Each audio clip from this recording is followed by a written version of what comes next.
7. Wicked. I need to get Jelly on the screen. Jelly, where? Ooh. Behind you. Perceivant.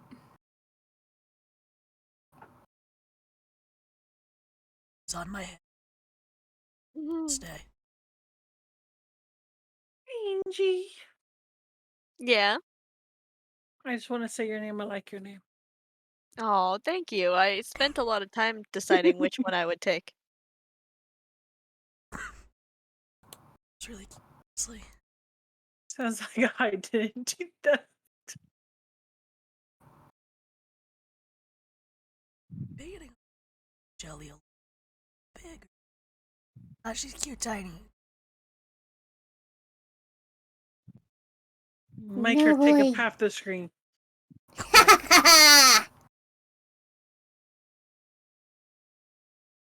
Alright.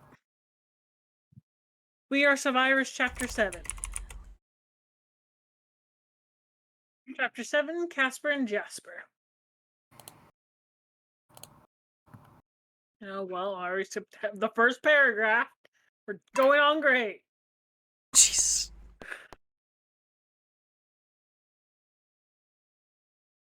The second the gates closed, the second Mad Dog got into Z's face. Who's your lover? The fox demands as Z pulls away in fear. Why? Z asks as he looks over his shoulder where Nick and Steven stood. Because whoever you are dating was the one that knocked up Steery.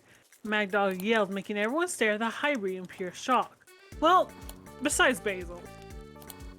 A few moments pass as everyone sinks in the... As everyone sinks in the information, she was pregnant? Steven asked quietly as he kneels down to the ground. Fuck, because Steven was cut off by some... Well, yes. I'm sorry to interrupt. I will be back if I can. Okay. Oh, poor Jelly. Do we continue chapter 7 or we go to chapter 9? I mean 8. We can continue. Yeah. I need a little bit of a refresher. Okay. Steven was caught off by someone slamming him to the ground. Pain blossomed across his face as he hears the person above him say it was his fault. The bear-like man reached Mad Dog before anyone else could. He pulled his husband off of Steven quickly. Mad Dog, he yells as he wraps his arms around the fox. I get it, Mad Dog yells into Basil's fur. Angry tears running down his face. Where Steery, Bonnie's voice made the yelling quiet down. Everyone looked at each other as Ace walked up to Bonnie. Let's go to the bedroom, baby, he whispers as he leads her away from the stressful situation so he can calmly tell her. He knows it won't stop her heartbreak, but it'll allow her to mourn in safety. You slept with Steery, Z ass, making Steven scramble to his feet. It was months ago. It was during a break. Steven quickly responds as he tries to touch Z, but the taller male pulls away. You slept with her and didn't even think about asking her if she was pregnant, the minor yells. Fury and sadness building up in him as he watches Steven with hateful eyes. It was only one time. Why would I ask that? The younger male was confused why everyone was angry at him. He just found out. Because it only takes one time, you moron. Z screams as he storms away, his heart broken once more. Basil leads Mad Dog away to their room. He needed his husband to calm down and to collect his thoughts before they did something he would regret later. He's a fucking idiot, Mad Dog snaps, as the bear helps take off his shoes, setting them down beside the door before heading to the closet to get something comfortable for his husband to relax in. I'm not surprised that any of them are, the bigger man states as he pulls away a few clothing pieces from the closet and drawer. What do you mean? The fox asks as he flops onto his back. Sweetie, I love you, I do, but they all grew up in a vault. Of course they're going to be stupid, the man replies as he walks around the bed before getting down on his knees. They're all stupid. Some of them are pretty smart. Some of them aren't. I love that quote. Of course they're stupid. That's such a bastard thing to say. It really is. They aren't all stupid. Some of them are pretty smart. Mad Dog mumbles, trying to get some of them a benefit of the doubt. It would be around midnight when someone shook Mad Dog's shoulder. What? The fox whined as he turns around in his bed. Mad Love, it's time for you to relieve Jay from their post from their post for the night so they can rest. Basil's voice made Mad Dog whine again as he pushes himself up into the bed and slowly out of it. Fine, Mad Dog replies as he heads off to change as Basil went back to the door to talk to whoever. After a few minutes, Mad Dog arrives at the door. Hi, Z, the fox greets as he kisses Basil goodnight before following the vault dweller to the guard tower to relieve Jay and Nick. This is our tower now, be gone! The Mad Dog says dramatically, making Jay laugh while Nick shakes his head. So far, nothing has been unusual, Nick states while getting up and grabbing his night bag. Nice, these are the best nights, Z weakly smiles as he speaks, taking Jay's seat. Good night, Jay yells as they quickly rush after Nick. Are you sure you are good? The fox asks while looking at Z, noticing his red eyes and the broken look. Yes, just because I am sad doesn't mean I can't help protect this element. The taller one replies as he leans back into the chair and gazes out into the land before them. Bro. I need water.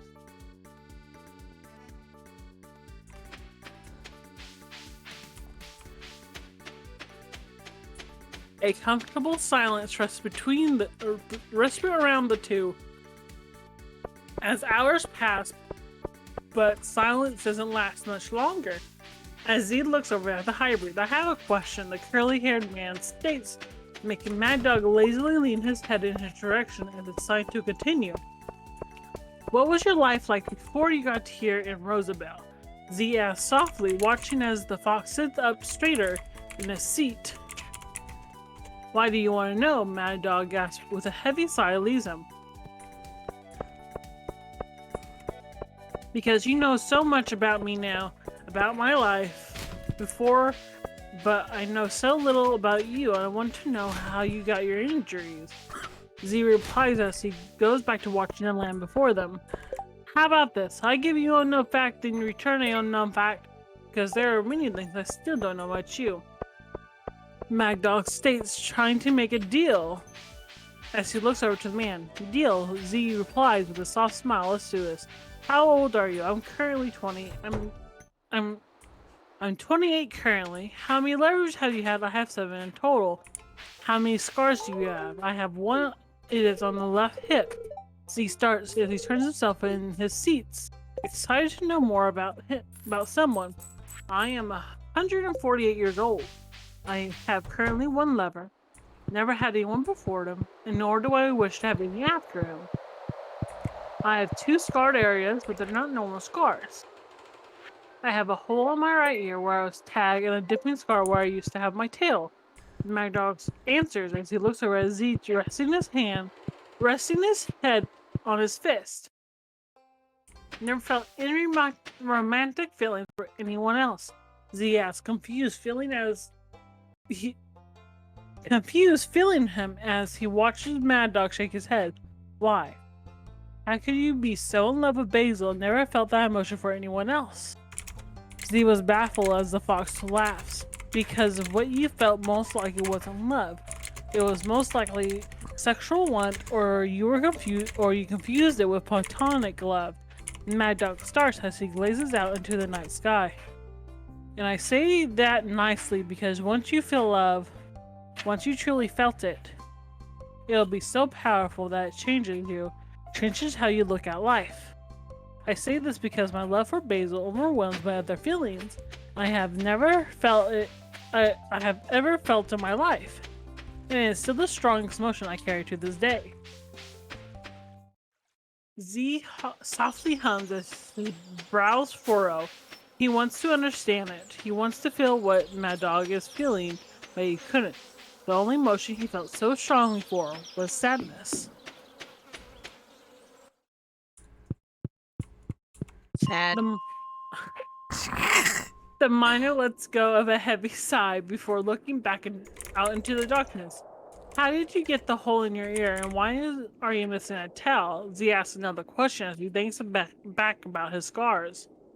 During my time, back when I was a baby, full hybrids were used for hunting practice, and half-breeds were stored away for looks. I am, unfortunately, a full hybrid. My parents died during a hunt trying to get me to escape, but back then I didn't know better. I couldn't escape until Basil came along. I met him 40 years ago. Mad Dog released a heavy sigh as if preparing himself. I lost my tail around 100 years ago. It is a trophy in some old fuck's mansion. It is somewhere in the west by a volcano named Eversleep. The fox leans forward, placing his head low between his knees as tries to calm himself. Would you like me to get Basil? Z asked softly, causing the fox to nod his head. And it was seconds later he heard Z rushing down the stairs. It felt like forever before he was in Basil's arms again. He felt like he was stuck in the past, running away from those bastards that tied him up and cut off his tail. It felt like his mind was tearing apart before he finally felt Basil's arms around him, his familiar voice whispering to him that he was there now.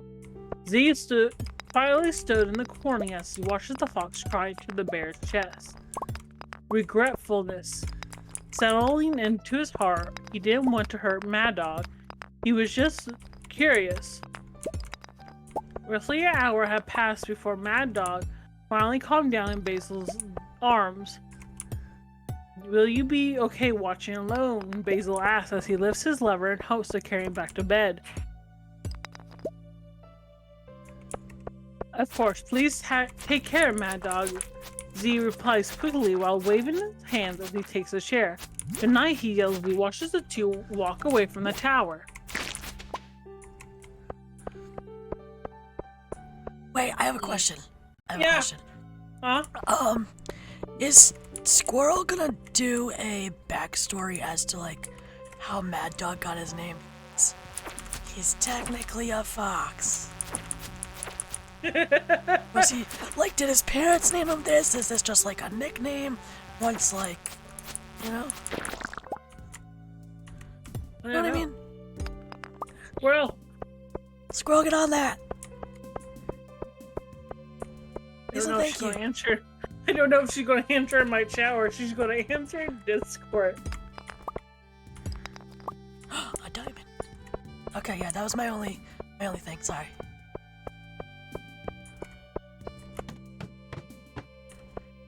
Give me a second. I'm waiting for her to respond. Cause yeah, now we have like the Teo backstory and stuff, but I like to know like some little tidbits. Thank you, Coffee, for the alert. Coffee's lurking. Thank you, Coffee, for the lurk. I love you, my dude. Man, not even lurking for me. Sad. Sit on, bitch. Quit it.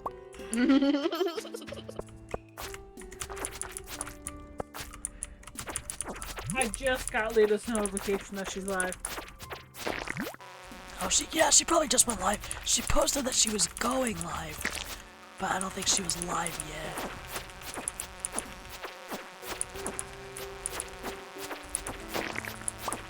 What?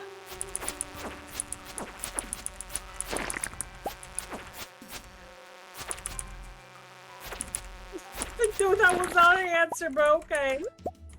What? She played the lying sound. Yeah, that wasn't an answer, but okay.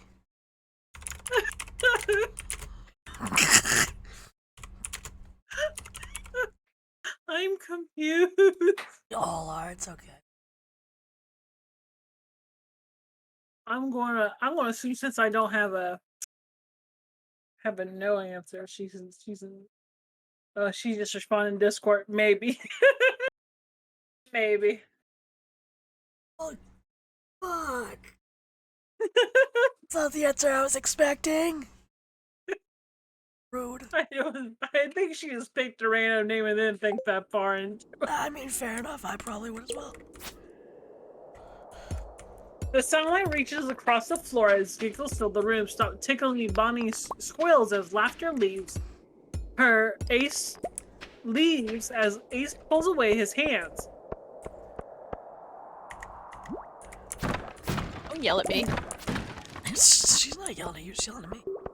I know. How are That you was like feeling? me defending you for you. Don't yell at me. Thank you. That's literally something I would say.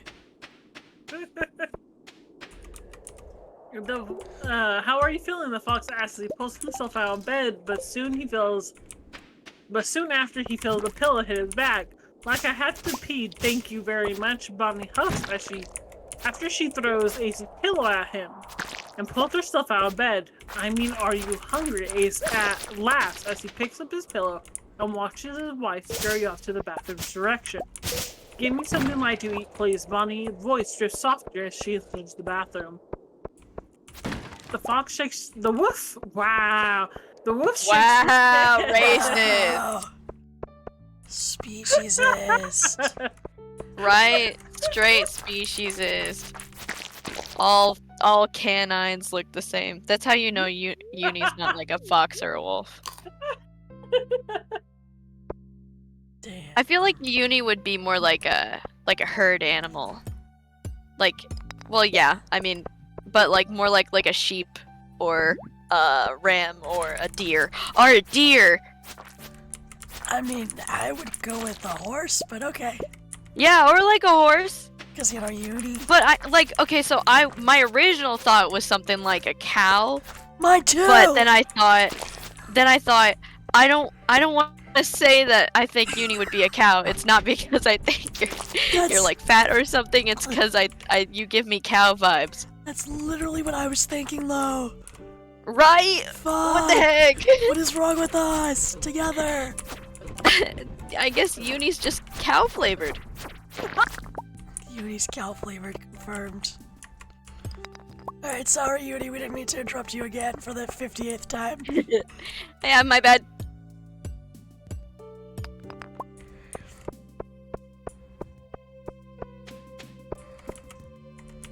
I think she's having some wawa. Wawa.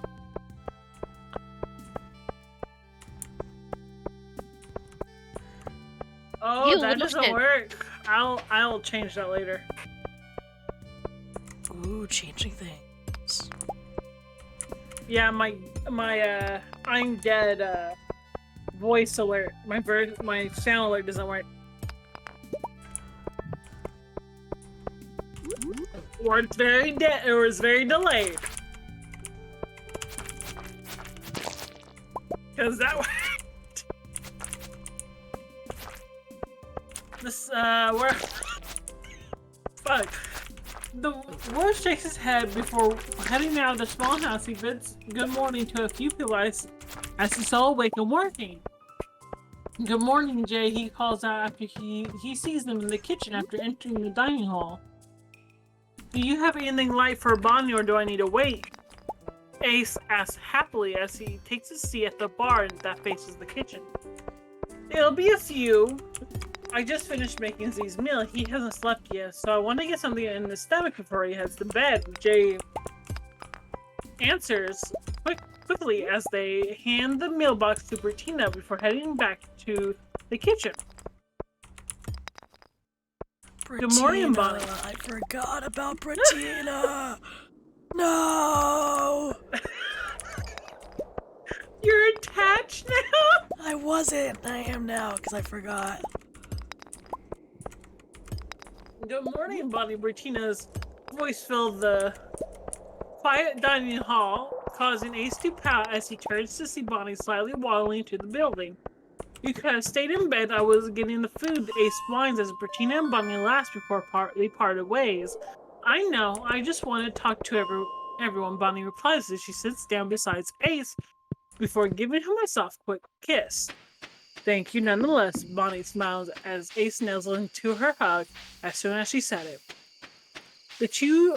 You two are too cute, Jay states as they set their meals in front of them.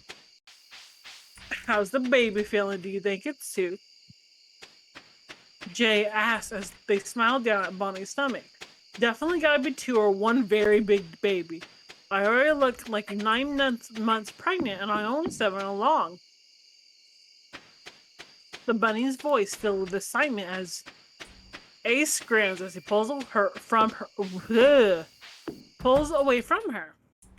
We thought of names already though. If it's 2 girls, Lacey and Macy, 2 boys, Casper and Jasper, 1 boy, 1 girl, Mona and Nicken. The wolf states before he started to eat. Wow. Mona and Nicken? I mean, I understand. They were loved by the Vault Dwellers, but we have no personal connection to those names. You really want those names for your kids? Jay asked carefully, but with their tone. But the words were blunt and true. Bonnie gives a soft smile. No, we don't have any personal connection, but Steery did. She asked if I consider it. Last night, I thought it over with Ace, and we feel it is. If it is one of each, we will, in memory of not only Mona and Nicken, but in memory of Steery. Bonnie explains as tears start to cloud her vision. It hurt to remember that night. Steery and her laying in the middle of the settlement watching the stars. She remembers Steery's big smile and hope when she asked. It hurt even more because she asked Steery to help raise the babies. And now Steery is gone. I'm so sorry, Bon. I didn't mean to make you cry, the slime states worriedly as they reach over the bar to wipe away the bunny's tears. I miss her, Jay. I miss her so much, Bonnie yells, as Ace pulls her into a hug.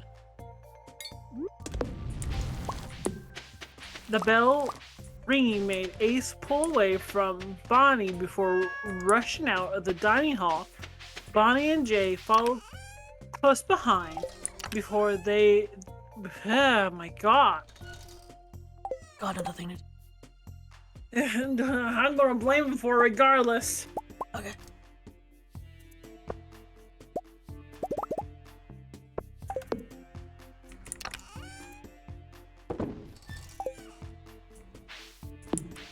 The bell ringing made Ace pull away from Bonnie before rushing out of the dining hall.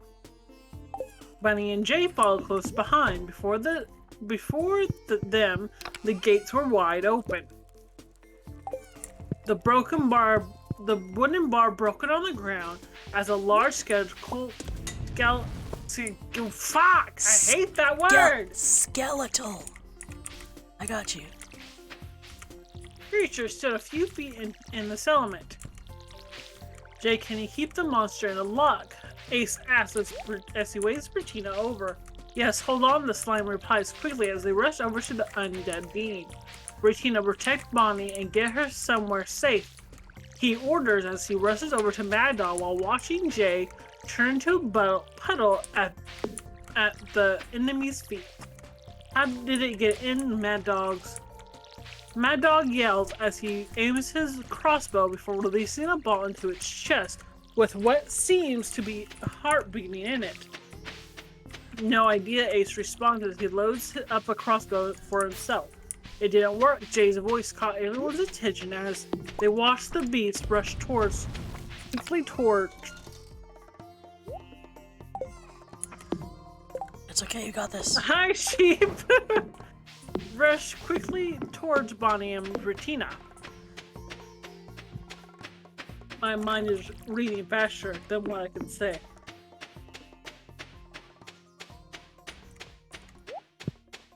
Bertina's heart pounded against her chest as she shoves Bonnie into the medical bay, where Basil catches her. The navigator slams the door shut just in time as a large hand of the skeleton slams into her back. A scream rips from her feeling pain blossom into her body while losing feeling in her leg. Shoot it, Regina screams after noticing no one was firing anything. Ace hesitates before firing a ball after realizing that anything happens. Regina was ready to sacrifice her life. I am going to cover myself over the enemy, Jay yells as they rush over. I'll get the fire. Mad Dog understands what the plan Jay would do.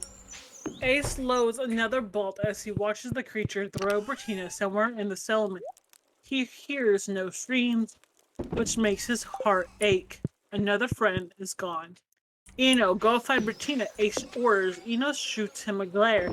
He learned she didn't like taking orders. But right now there was no time to argue, and they might still have time saving Bertina if she is still breathing.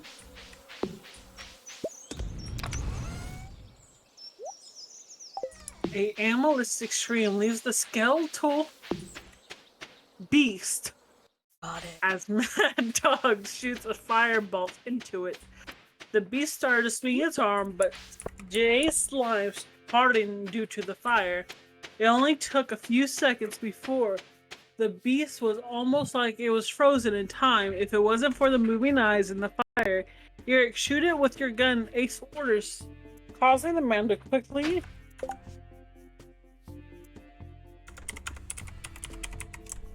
quickly nod as he adds a small metal pellet into the weapon before firing off spray into the beast's skull, causing the slime to shatter along with the bones of the enemies.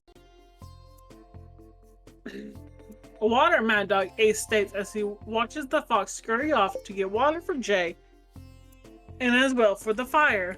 Once Jay is back together, Steven and Nikki both clean up the base's remains. Z and Eric repair the gate, though with orders as he looks around, but Unix was nowhere to be seen. Hopefully she was with Eno, and they were saving Bertina, but the thought was cut short when he heard Bonnie scream in pain. This caused Ace to slam open the medical bay doors. What happened? The wolf asks as he rushes over to his wife's side, where she was laid back on the bed. The fear and stress of what happened forced her labor. Basil yelled as he rushes over with the cart of supplies. No, they aren't ready. Bonnie screams as she grabs onto Ace's arm. Is there anything you can do to undo this? Ace asks as Basil adjusts Bonnie's legs. Like it or not, they are coming and no one can undo this. Basil states as he puts Ace's hand into Bonnie's. Don't let go of her hand, and Bonnie, your body is ready to push. Don't stop pushing. Basil orders before sitting down on a stool. Thank you, Jay mumbles as they lay on the ground. You're welcome. How you feeling? Mad Dog replies before asking as they help the slime up like I was on fire. Before ice cold water was dumped on, the slime replies, causing the fox to laugh. Sorry, but you did great, he replies before turning to help Steven and Nick in cleaning up. Can you look for Eno and Unix? Mad Dog asks as he picks up a broom, which Jay nods in response. She closes the medical bay's door before heading off in the direction of the farm. Unix, Jay calls out after not seeing them for a good while. Over here, the doctor's voice calls out in the direction of the cemetery. Hey, squirrel, we forgot that in the drawing. Just so you know, the cemetery. Oh, yeah. I forgot about that as well. Oh god, what I have to read two halls that ain't time. Oh, God. Oh, okay. The slime took a deep breath before walking over to them. She didn't make it. Jay Hold on asks, 1 second. Yeah. I'm sorry to interrupt. I'll be right back. I'm gonna grab a bite to eat, and I'm venting. Okay. I'll be right back. I'm continuing. Okay, damn. She didn't make it, Jay asked softly as she reaches Eno's side. No, The leader states bluntly as they watch eunuchs dig. Do we know what caused it? Jay asks eunuchs to look up. Drown her in her blood. Eunuchs replies as she looks over the dark cloth covering the body. No autopsy, the slime asks as she sits down beside Eno, making the woman glare at her. Why? We were there. We know how she died. Eno snaps, making Jay hold up their hands. Sorry, I just thought that what eunuchs did regardless, since she did it back on the settlement 22. Jay explains quickly, feeling uncomfortable now. Okay, only if I wasn't there and didn't have the full story, but I was there. Eunuch quickly explains as he placed a hand on Eno's knee and knew, you need to stop it. You can't be mean to everyone that has questions. You know damn well they weren't being mean about it, and they were curious. Eunuch watches Eno deflate before mumbling an apology to the slime. I love how Eunuch's is just digging this grave all by herself. Nobody's offering help. They're just standing there and just like, okay, yeah, no, Eunuch's got. Ugh, Jesus Christ. Yeah, poor Eunuch's doing everything. It's okay, I got you, girl. I'll help you dig her grave. You don't need to ask for what body. Ew. I help Bring you. it. I'm a wolf. I'll dig. Let me go in a 4-track mode. Oh my god. Breathe and push, Bonnie. Breathe and push. Basil's voice was on repeat as the bunny screamed out in frustration and pain. What do you see? God damn it, Bunny. Bonnie yells as she leans her head back against Ace's arm. I see the top of the baby's head, Basil replies when he stands up quickly to prepare himself to get a safe grip on the infant. It wasn't long before Basil lifts the baby in view for Ace and Bonnie. It's a boy, Basil says before Bonnie screams again. I feel another, she cries out, causing a slight panic in the bear. Ace, you need to grab the other table. Okay, I'm back. Hello. Welcome back. I continue. I'm still going to continue. My fucking Alright. god, Eunuch. Fair enough. You need to grab the other table, he yells as he pulls the infant table closer to set the baby down. So you get ready for the other. Ace forces Bonnie's hand off his before he rushing over to the other table across the room. I thought you were sure there was one, Basil. Ace states out in mild annoyance, having to leave his wife's side as he pushes the extra infant table over and sets it close to the bed. The test isn't always accurate, Basil snaps as he stands up again when he sees the top of the other's head. I see the head, he announced as Ace grabs Bonnie's hand again. You're doing so well, Ace whispers into her ear as she leans her head against his shoulder. Hey boy, Basil shouts as he pulls the baby into view. Congratulations, 2 boys. Whenever you finish catching your breath, I'll go get the book, Basil states as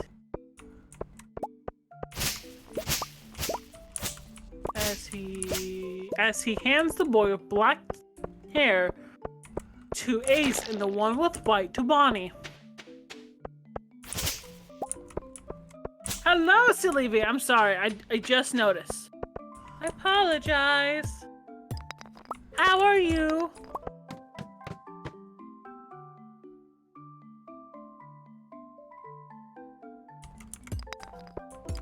Where was I? Good. How goes the stream? It's going well. We are reading or continuing the reading of We Are Survivors. We are on chapter 7 right now. It is Silly V if you two want to say hello. Hello. Hello. Sorry, I'm Distracted. yeah. If you want to see the other two, King Mangie is not streaming at the moment. Aw, shout out, it's adorable. But Star is streaming if you want to go. She almost called me Ace again, that's so fucking cute. You want to go see him. That's so fucking cute.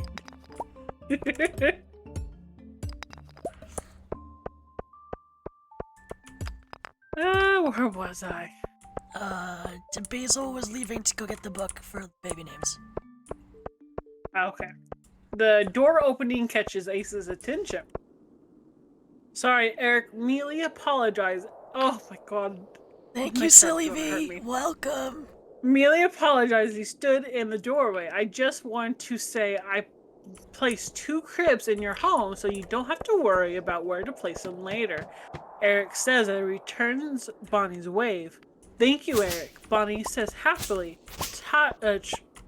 tired as Basil returns with a small book. Yes, thank you, Eric. Ace responds as he watches Eric leave before he turns back to Basil. Alright, what are the twins' names? Basil asks as he opens the book. The white-haired one is Casper, the other is Jasper. Bonnie says quickly. And water on. On for dear life, Basil says quickly as Ace lays the newborns on their infant tables.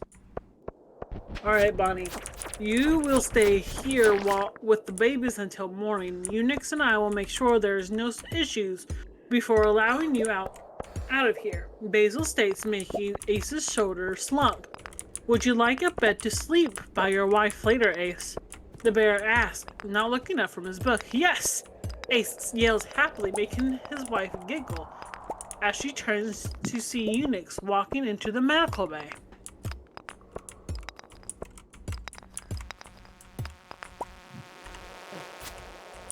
Okay. Oh, wait, no, sorry, my bad. I didn't mean to call you out like that. I was just like, okay, wait, did I die? What's up? No, right now my chest feels really tight, so I'm taking a moment to lean back to breathe, and I'm pulling forward. Curly, chill. It's okay. it's okay. We'll get through. But no, if you really need to like leave at some point, we totally understand. No, rain always makes me feel this way. Oh, okay, interesting. I mean, I get It's it. called asthma. Look it up. I have asthma. I've been coughing this entire time, bitch. Oh yeah? Well then, get learnt then. Words are also difficult to read. I don't know what you're talking about. I've never read in my life. TLDR, don't bully uni. Word hard. I wasn't bullying Uni. You were bullying me. Yeah. I wasn't bullying you. I can't believe you could sit here and tell me that you weren't bullying me looking ass. I wasn't bullying you. I mean, I don't know what you would call bullying other than that, so that's weird. I'm pretty sure that's called bullying, but go off. Oh my god. I love you. I love you too. I was afraid you weren't gonna say it back. No, I wouldn't. I would never. Wait, not say it back. What the fuck? Hi. Oh shit. Hold on, I lost the page. I never not say it back. I never not say it back. Exactly. Son of a thank you, squirrel! You're welcome. What did Squirrel do this time? It's what Play the I do. drink button. Oh god. So loud. Uh-oh, Unix was surprised to see 2 little beans on the infant tables. 2 little beans. Basil, she asks with confusion as she makes a wide berth between the babies and her. And What? she makes her She's afraid of babies. and she makes her way to the bear. Don't worry, I'll handle the babies if you handle Bonnie. Basil answers quickly. Basil's afraid of Bonnie. Oh my god. Oh shit. Basil answers quickly in order to calm the woman as her frown deepens when the babies start to cry. They are hungry, but they'll have to wait. Can you clean her? I don't wish to make her any more uncomfortable when it isn't an emergency. Basil asks while stating why as he gets up to put away his book and help Ace calm the babies until Bonnie is ready. Of course, Unix replies as she quickly pulls the curtain before grabbing a wash tub and rag. The fox tilts his head as he watches Z pass Nick and Steven towards him. I just realized you said you were 148 years old, Z exclaims as he stood in front of Mad Dog. Wow. Mad Dog breathes out in shock as he blinks a few times. It took you 10 hours to register my age? The fox asks with a grin as Z huffs annoyance. How are you that old? Z demands as he throws out his arms before letting them hit his sides. I don't know. How is Ace 106? How is Bonnie 248? How is Basil only 60? How... Oh, man. Robbing the cradle. My bad. How is it that Jay doesn't remember how old they are? Mad Dog shot back as he leans on his knees. How old was everyone in your unit? The fox asks again as Z takes a step back before looking around him.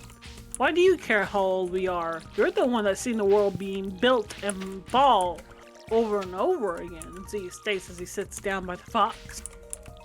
I answered your question. You answered mine. That was the deal. Mad Dog says with a grin, making the miner groan as he closes his eyes. It's been 6 years since we left the vault, so Eno is 26, I'm 28, Steven is 29, Steery would be 34, Nick is 36, Shoja would be 38, Bettina would be 41, Monet would be 46, Eric is 49, and I don't know Unix's age. Z answers as he looks over at the hybrid. Interesting. Your leader is the youngest, and it seems you don't have much knowledge on your medic. Mad Dog muses as he looks over at the medical bay. Well, of course I do. Z starts before slowing down in realization as he tilts his head while his eyes drift to Eric. No, I don't know much about anyone, to be honest. This caught Mad Dog's attention as he looks over at the taller male. Didn't you all grow up together? He asks in confusion as Z looks back at him. We all grew up in a vault together. But that is all we have in common. I have vague memories of Eric being married and Nick being married and them having kids and Steven being a heartbreaker, Bettina having a child, but no, I don't remember seeing a partner. Jerry had a husband and 2 kids. Eno had a fiance, but she was also having an affair. Mana had a wife, but she died. I remember nothing of Sonja and Unix.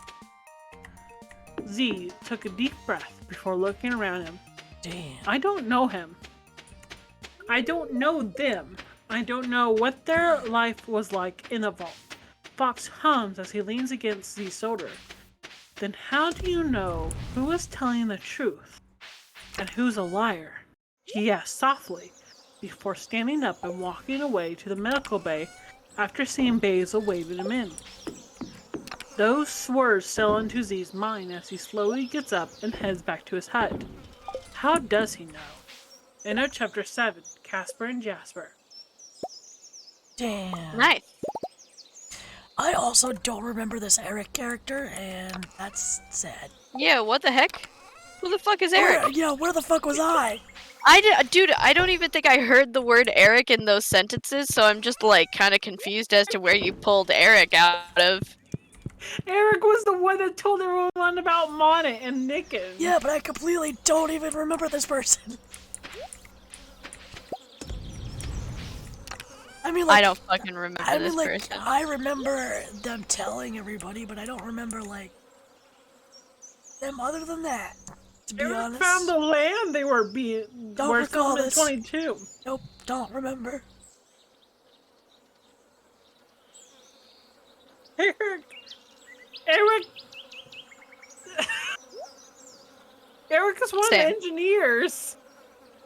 How am I supposed to know? Exactly, I forget. I don't remember any of this shit. You know what? When I reread these chapters, you're going like, Eric, because you suddenly got attached.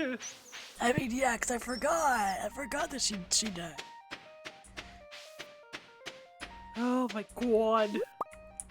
I mean, it's different though, because at least when Monet died, we were attached. We instantly became attached when they were like in the process of dying. Whereas Brit, I was like, oh yeah, fuck, they die. Oh yeah, fuck, they die. Thank you for the sound alert, Squirrel. Damn, squirrel. Damn squirrel. She played the sad violin. I mean, yeah, I feel that in my soul. Well, then chapter 8 will mean nothing to you or why Eric did what he did.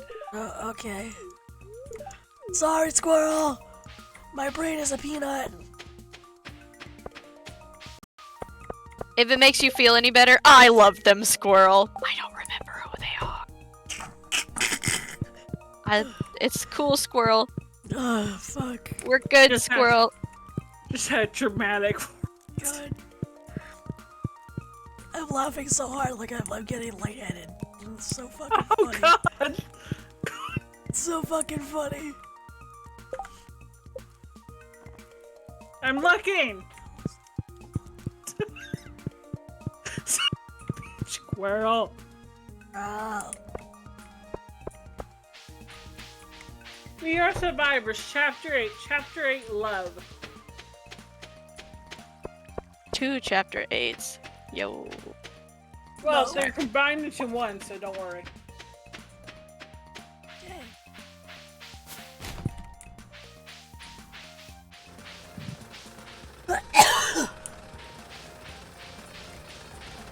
I love that usually when it comes to like the chapter names, we don't put the chapter names together. That amuses me. I love that. It entertains me.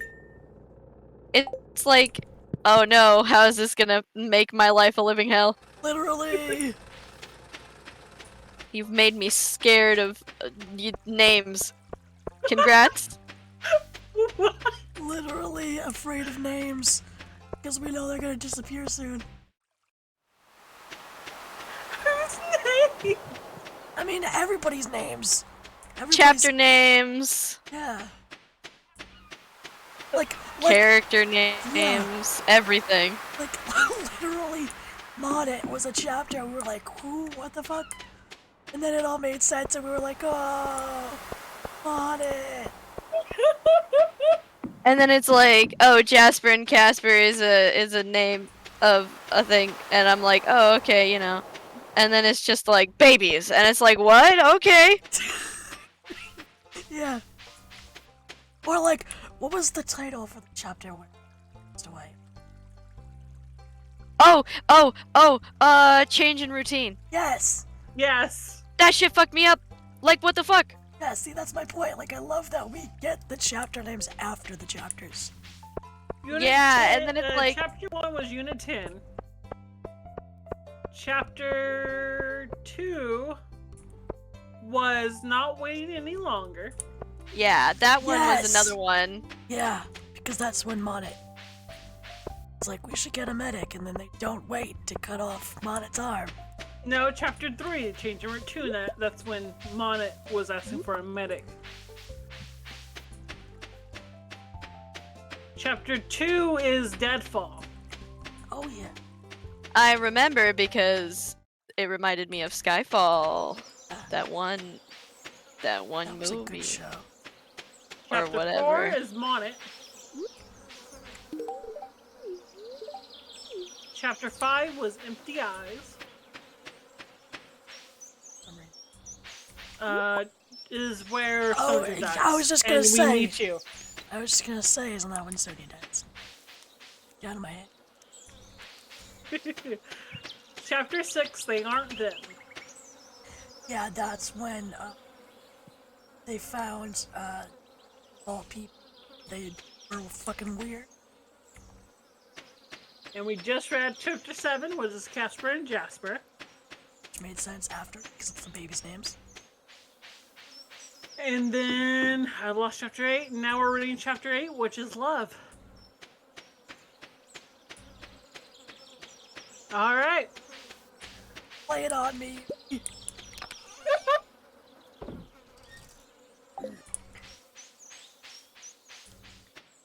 When is Basil coming back? Bonnie asks as she gently rocks Casper.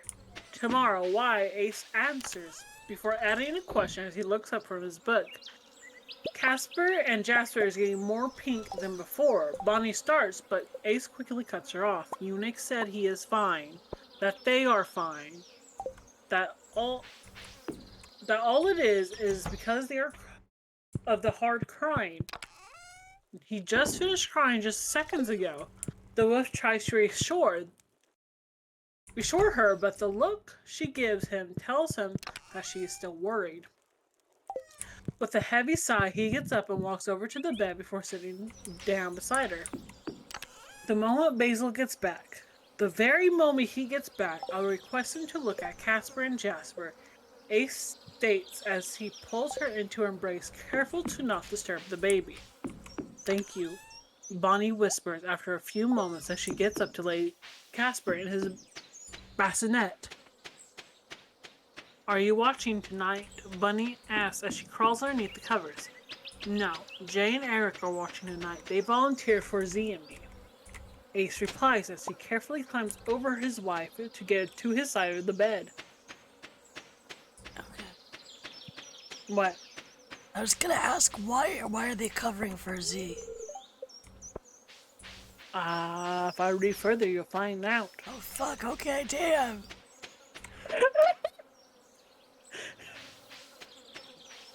It's not like it's Chronicle to answer it, so we're just saying. Well, I thought maybe I missed something in the last chapter, that's why I'm asking.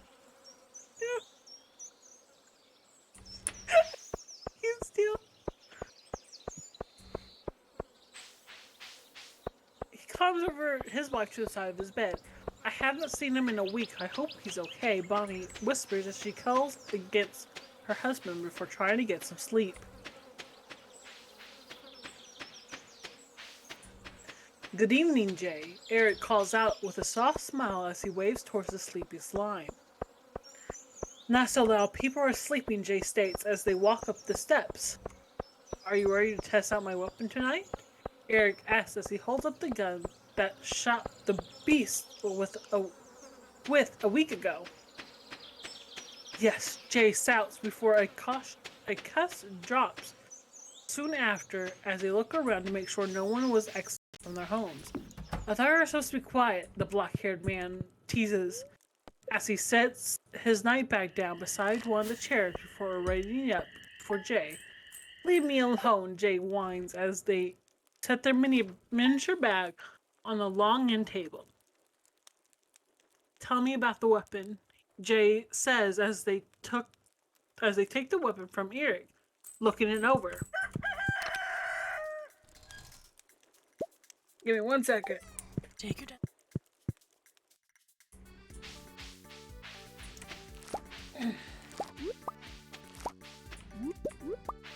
Eric sits down in his chair as he thinks back to the vault with a soft smile. My husband, Nicken, he made it. He called it the wind slicer, because no matter how strong the winds were, and if you used only the powder pellets, it would never go off course. Eric explains as his eyes look out into the darkness. But the weapon is best suited during windy days or surrounded by loud or surroundings with loud machinery. Jay looks over their shoulder with confusion. Why? The slime asks as they lower the weapon. because it's quite loud. The black-haired man states as he takes the weapon back. Have you ever used it back in Settlement 22? The slime asks as they sit in the chair beside the long inn table. Only once. Eric answers as a wicked grin spreads across his lips, before shaking his head and looks over with a soft smile. Anyways, it's a good weapon for picking people off if you're able to keep your hands steady and aim for the ear canals. Then people would be confused about what is happening, and the powdered pellets would kill them instantly, and or depending on what powder you use depends on how they react. Eric picks up several different hardened powdered pellets to show them. Which one is your favorite to use? Jay asks as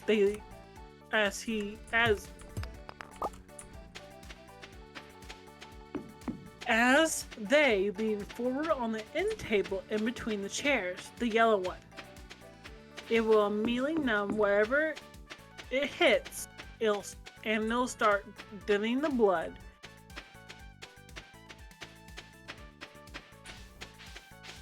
I lost it. This is why I can't read too far without the mouse cursor. And it'll start thinning the blood, and it will roughly take 3 hours to kill someone if they aren't bleeding out. Eric explains with excitement before carefully putting the pellets back in a separate small bag. Jay watches carefully before leaning back and grabbing their bag. A few moments of silence pass before Jay asks, "Do you want to get high?" as they pull out a tiny bag. The man grins before opening a lantern and grabbing a fire stick. "Definitely," Eric says as Jay held the blunt out and Eric lit it before turning away to blow out the fire stick. Damn. Give me a second. I need to get more water. Mangie and I don't get any fucking fun. You get all the serious scenes. Jelly gets fucking smoking weed with frickin' Eric. Frickin' yeah. Me actually smoking weed and having all the fun. Yeah. Jelly not liking smoking of the weed. Right? Fuck. Bamboozled.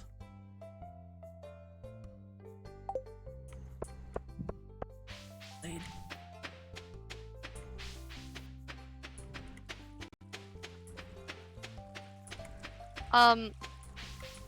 Yeah.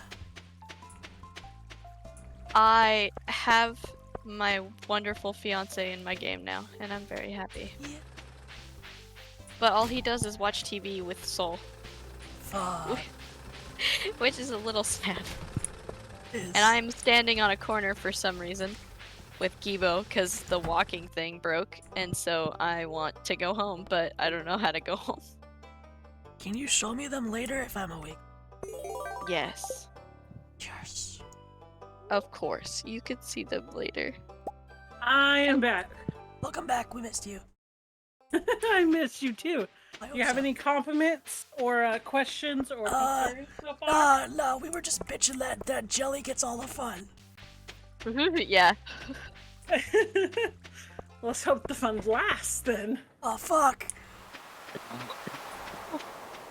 You're not supposed to die, Mangie. Mangie's smoking weed with Jay and Eric right now. Yep. For real. Why aren't me and Ace smoking the hella weed? I mean, yeah, Bonnie's taking care of the babies. I'm not feeding babies. Why can't I? Yeah, I'm not feeding babies. What the fuck? Goddamn. Maybe you're sleeping with your husband. Hurt and betrayed. I am sleeping with my husband and smoking weed. No, it's true. I love hearing Uni laugh. It's so cute. Squirrel just did a sound alert saying, "No, it's true. It's true." And she realized what's going on now. Jelly's the one in the group that's like, no to weed. And then it's just like, Jelly's the one smoking with Eric. Bamboozled. Incorrect. Fake news. Okay, I'm sorry, continue. It's a fever dream, that's what it is. Got another question. Jay finally speaks up after a few minutes. Shoot away, Eric replies, but not bothering to open his eyes as he stays relaxed in his chair. How many people have you killed? The slime asks as giggles leave the...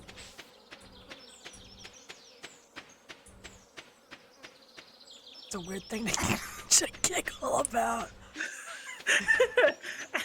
Sorry, I was trying to figure out if the sentence was Eric because he's a him, or we missed. Or if it was supposed to be Jay. Yeah. The slime asks as giggles leave them as they try to keep themselves from turning into a puddle.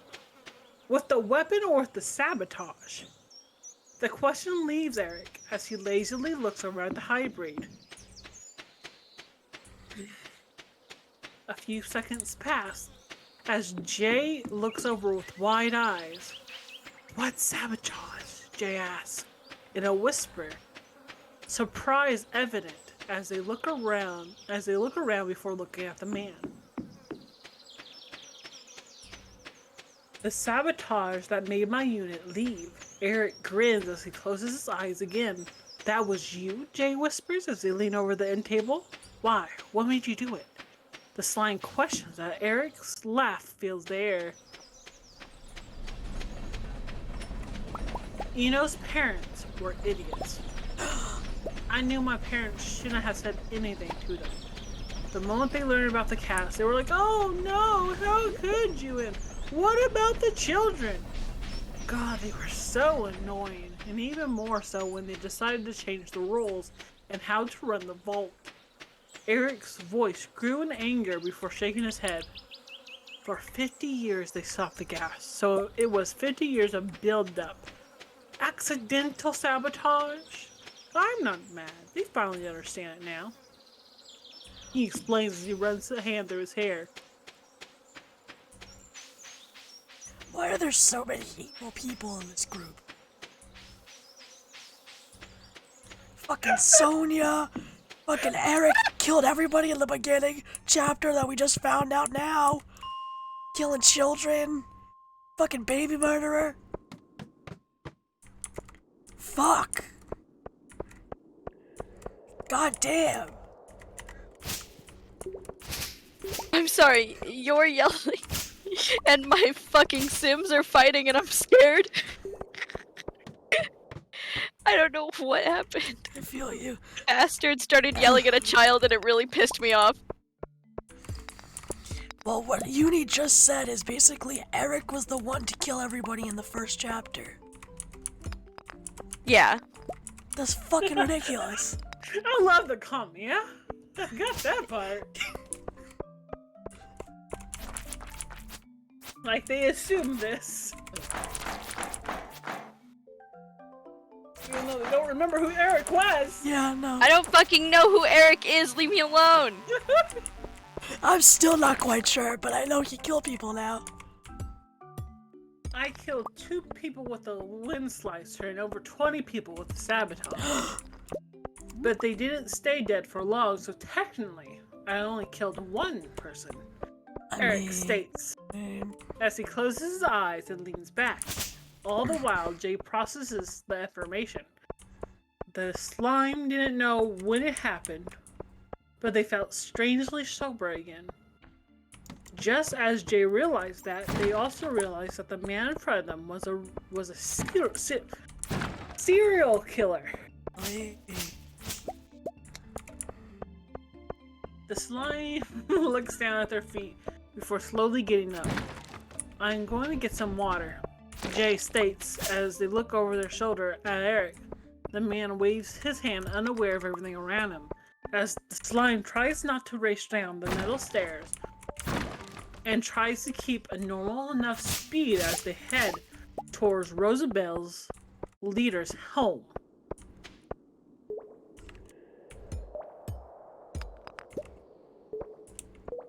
Bonnie shoots up in her bed.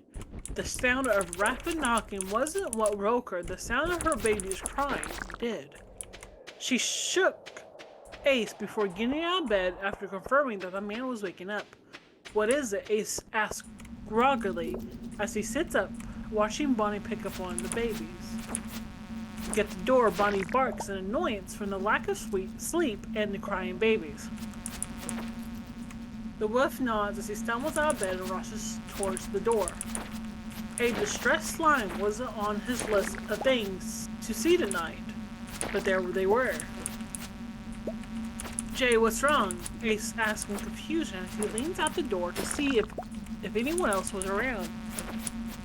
"Can we talk inside?" Jay asks quickly.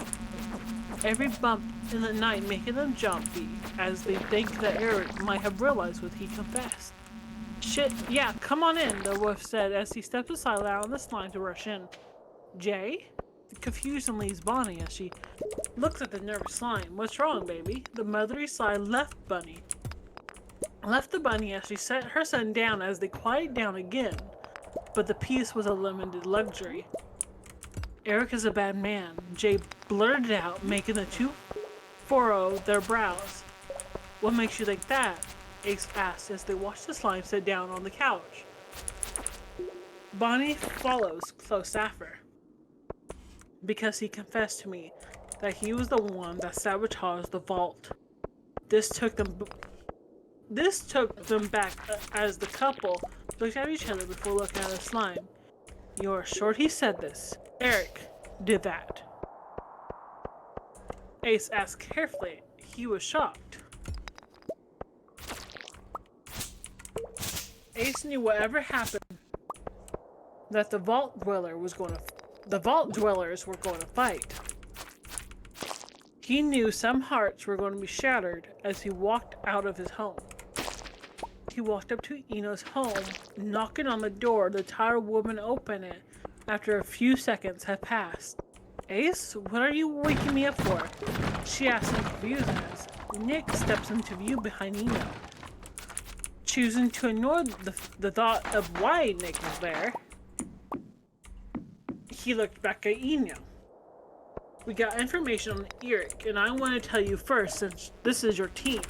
The wolf starts causing Eno to straighten up, but the confusion never leaves her. "Eric confessed to sabotaging your vault." This took a minute for them to process before Eno shook her head rapidly.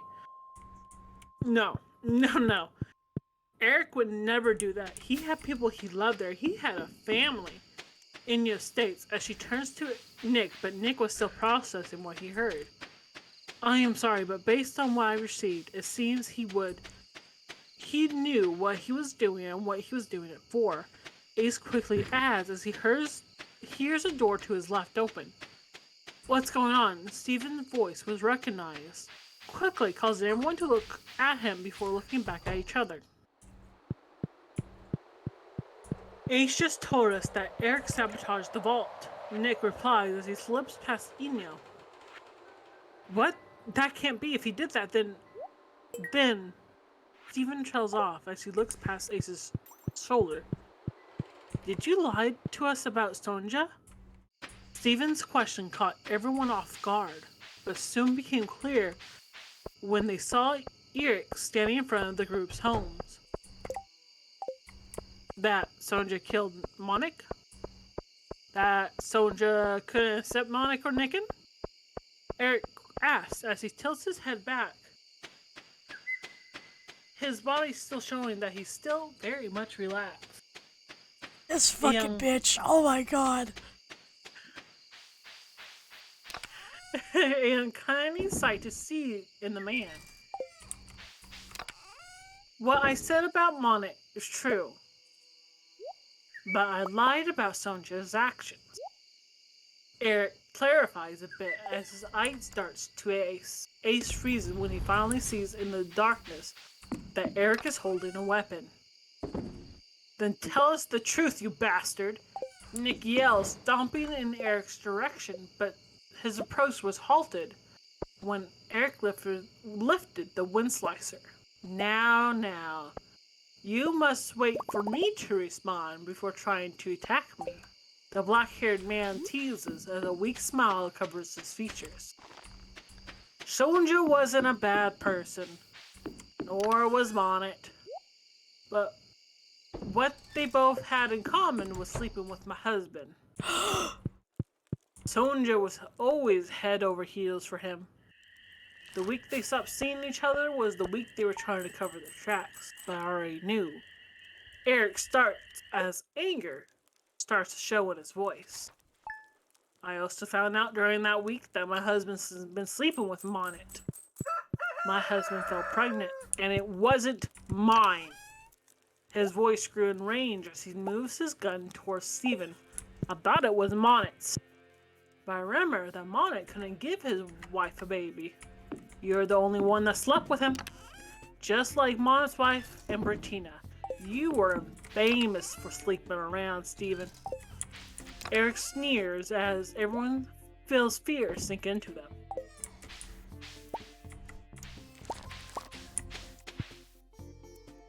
Give me a second, you bladder. Yo, what the fuck? I'm like so confused right now. So, Eric lied when he said that Sonia didn't accept Monet or Nicken for being trans.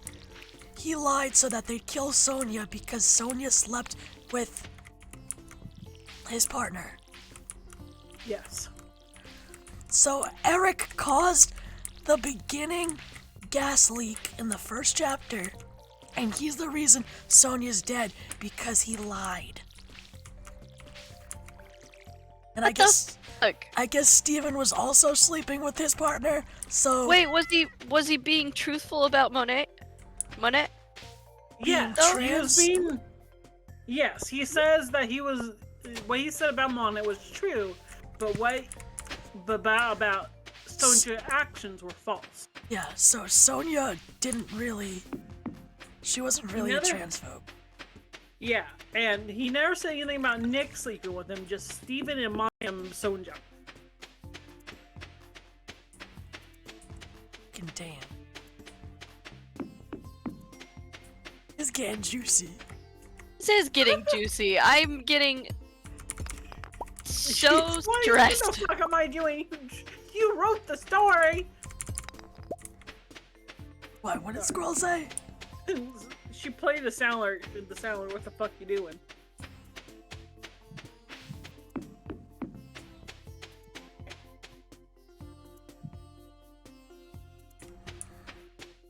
Any questions, Mangie? I think Mankey's kinda lost. I'm a little lost. Do you want me to reread the chapter? How about you just give Mangus the No, cliff notes? yeah. No. I'm good. I will put it together as we go. I'm good. We're good. We can. What If you still don't understand the end of the chapter, we'll re-explain it. Okay. Penny said she wanted a baby, and you both agreed for me to help her. Steven yells as he holds his hand out in front of him in pure fear. It's Nicken! Him! Respect the dead! Eric screams as he moves his finger to the trigger. Sorry! Steven replies as he falls to his knees. He didn't want to die. Hey, Ninos calls out, catching Eric's attention as he moves the gun to her. Did Sonja kill Monet or not? Eno asks as she listens to Ace carefully crawl around her home. No. Sonja proposed to Monet the week before the expedition. Reasoning why they didn't see each other. Because Sonja didn't want to give Monet time to think about it. Wanted to give Monet time to think about it without her making Monet feel pressured. That happiness clouded her judgment that day. Eric's anger softens as his eyes drift to the side. I hated it. They destroyed my life, and they were off to be happy. Eric's anger returns as his eyes locks onto Eno. You watched me leave the settlement that day. The day Monet died. Didn't question it, so I thank you. This made Eno's stomach drop. Her body leans against the door frame as she thinks back to the day when he left with the wind slicer. Why are you doing this? Why did you sabotage the vault? Nick asks as he takes a step back. I am getting rid of people that ruined my life. Sonja, Monet, and Steven stole my husband from me, made me lose my cool. I didn't mean to kill him, I swear. I was just angry, he whispers as he lowers his gun a bit. That gas wasn't supposed to kill. The gas in low amounts is harmless. It was why people never seemed to age or were still strong despite their age. I just wanted my wife back. My husband, I mean. Nicken. I got it. But you made us leave. Eric's voice raises as he points the gun at Eno. The dead should stay dead, Eric. Nick yells as he covers Eno with his body. A wicked smile covers Eric's face. Is that right? The black-haired man asks as he points his gun at Steven. Yes. Steven answers unsurely as he looks straight to Eric's eyes. Seeing nothing but evil, he never thought Eric would do something so cruel. Give me a second. I need water. Totally fine. Take your time. Yeah, no, this is intense. You want to say anything so far? No, I got out and I wanted to get out early. Oh god, it's insane. Things are slowly starting to like be put together in my head. But damn, I can't believe it. Mangie, anything on your side? Somebody I didn't even remember was a character is the one behind everything. I feel like every time you talking, I do a time skip. And then you're like, anyway, do you have any, like, questions? And I'm like, what? Huh? Yeah. I got a question. Yeah, what the fuck happened? I wasn't here for it. And then you guys are like, okay, so this is what happened. And then I do another time skip. And I'm like, what? Oh, It's not computing. I can type it to you later if you want. Okay.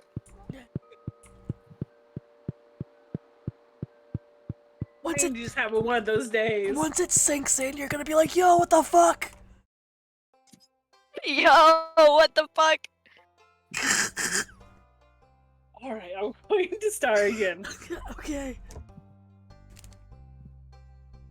2 shots rang out and 2 bodies hit the ground. Inyo's screams filled the air as she runs over to Steven's body. Nicholas passed Eric's to see Eunuch silently standing there with Ace to her side.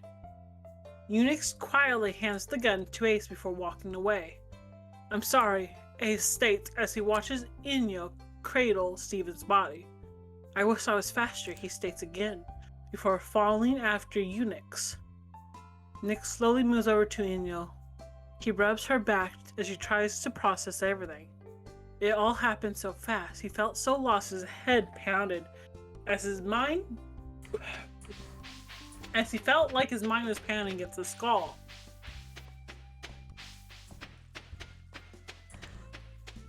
Sorry. You're good. Basil was definitely confused as he opens the gates to Rosabelle, since the settlement was never this quiet. Mad Dog sidesteps in with his weapon drawn as he looks around for any noticeable monsters about. Ace! Basil calls out when he notices the fox. The wolf! Yeah, damn speciesist. All canines look the same, I guess. For Oh my god, guys, I got tater tots for lunch! Maybe that's why I'm not able to, like, process anything, is because I haven't eaten. Yeah, you're hungry. Yeah, that makes sense. Like the fucking Snickers bars commercials. You're not you when you're hungry. Yeah. If you have a lot of time steps, you maybe be hungry. Calls out as he notices the wolf coming out of the medical bay. Where is everyone? The bear asks as he gets closer to the leader. Graveyard, Ace replies weakly as he sits down at the fountain. Why? What happened? Mad Dog asks as he runs over after closing the gates. Eric confessed to sabotaging the vault and killing Monet.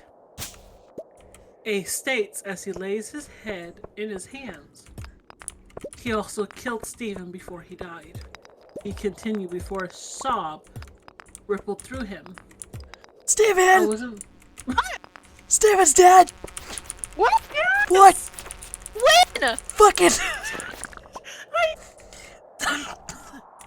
No, go back and read that then. I completely missed that. Okay. Holy shit. 2 shots rang out and 2 bodies hit the ground. Eno screams fill the air as she runs over to Stephen's body. Fuck. Nick looks past Eric's to see Unix silently standing there with Ace to her side. Unix quietly hands the gun to Ace before walking away. I'm sorry, Ace states as he watches Eno cradle Stephen's body. I wish I was faster, he states before following after Unix. Nick slowly moves over to Eno. He rubs her back as he tries to process everything. It all happened so fast. He felt lost as his mind pounded against his skull.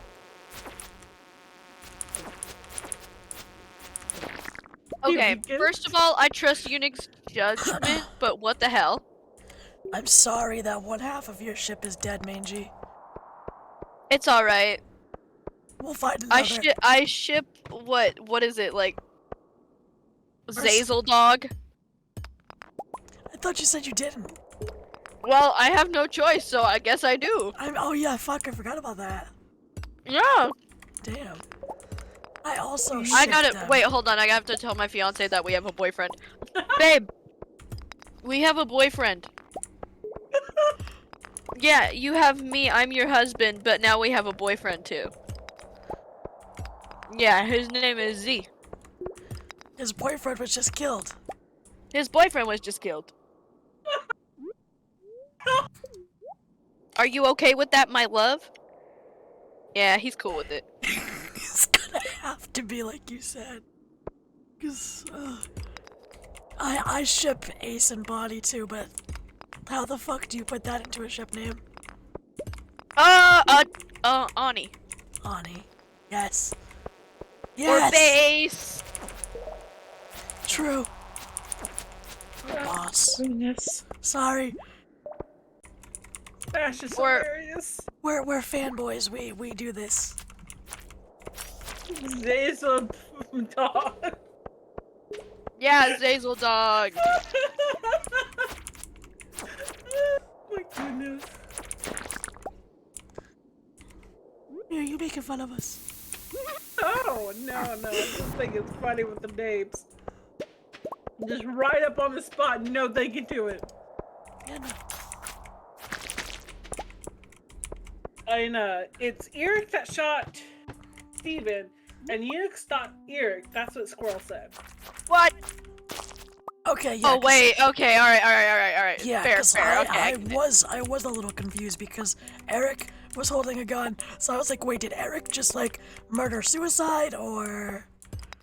It was all murder. Okay, thank you. Thank you, Squirrel. Alright, back to where we were. Do we want to start with the next paragraph at the beginning or in the middle where we were? Well, I don't know. I kind of have a lot of feelings right now. Do we have a moment to process? Yeah. Tell me when you're ready. Yeah. Cause Fuck. Just as I was like getting used to Steven being in the group and like being a like main character, he's just fucking gone now. Damn. Alone again. I was getting used Naturally. I was getting used to, you know, admitting the ship between Steven and Z for Mangie's behalf, and now it's dead. Fucking literally. Fucking literally sad. Damn. That's brutal too. Well, I mean, it's a good thing Unix stopped him when he did, because... Wait, wouldn't he have gone after someone else too? Because it was... He probably wouldn't stop until he died. Well, no, I mean, it was Steven, it was Sonia. Was it Monet too? Was that the third person? Yeah. Okay. Yeah, I was just curious. Okay. Wow. Wow. Yeah, no, that's a lot to, like, fucking take in, though. Damn. And there's still more to boyfriend. take in. I know! So Steven's dead. Yeah, so Steven's dead. We're gonna have to get used to that in a second. Fuck. And I'm fucking Z, so you can't, obviously. I mean, I wouldn't. Why not? Well, IRL, if Lita and I ever added somebody to our relationship, we'd add a woman. Wouldn't add a man. Oh yeah, That's Squirrel sad. told me yesterday she noted that. Fuck! Oh, that's in the books. Well, hey, we need help with the babies. But she doesn't know who she's gonna add, so it's up in the air. No one knows, not even me. Okay. Not even me. I think I'm ready. I'm prepared. Also, hi, Shrimpy. Hello, Shrimpy. Are you ready to be traumatized? Not. Mangie, are you ready? Yes. All right. Basil was definitely confused as he opened the gates to Rosabelle, since the settlement was never this quiet. Mad Dog sidesteps in with his weapon drawn as he looks around for any noticeable monsters about. Ace, Basil calls out as he notices the wolf coming out of the medical bay. Calling me a fox. I didn't say it this time. Almost did. Almost is not it. Where's everyone? The bear asks as he gets closer to the leader. Graveyard, Ace replies weakly as Ugh. he sits down on the fountain. It never gets easier. Why? What happened? Mad Dog asks as he runs over after closing the gates. Eric confessed to sabotaging the vault and killing Monet. Ace states as he lays his head in his hands.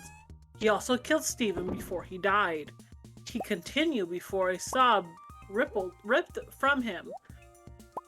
I wasn't fast enough, and Z will open his door.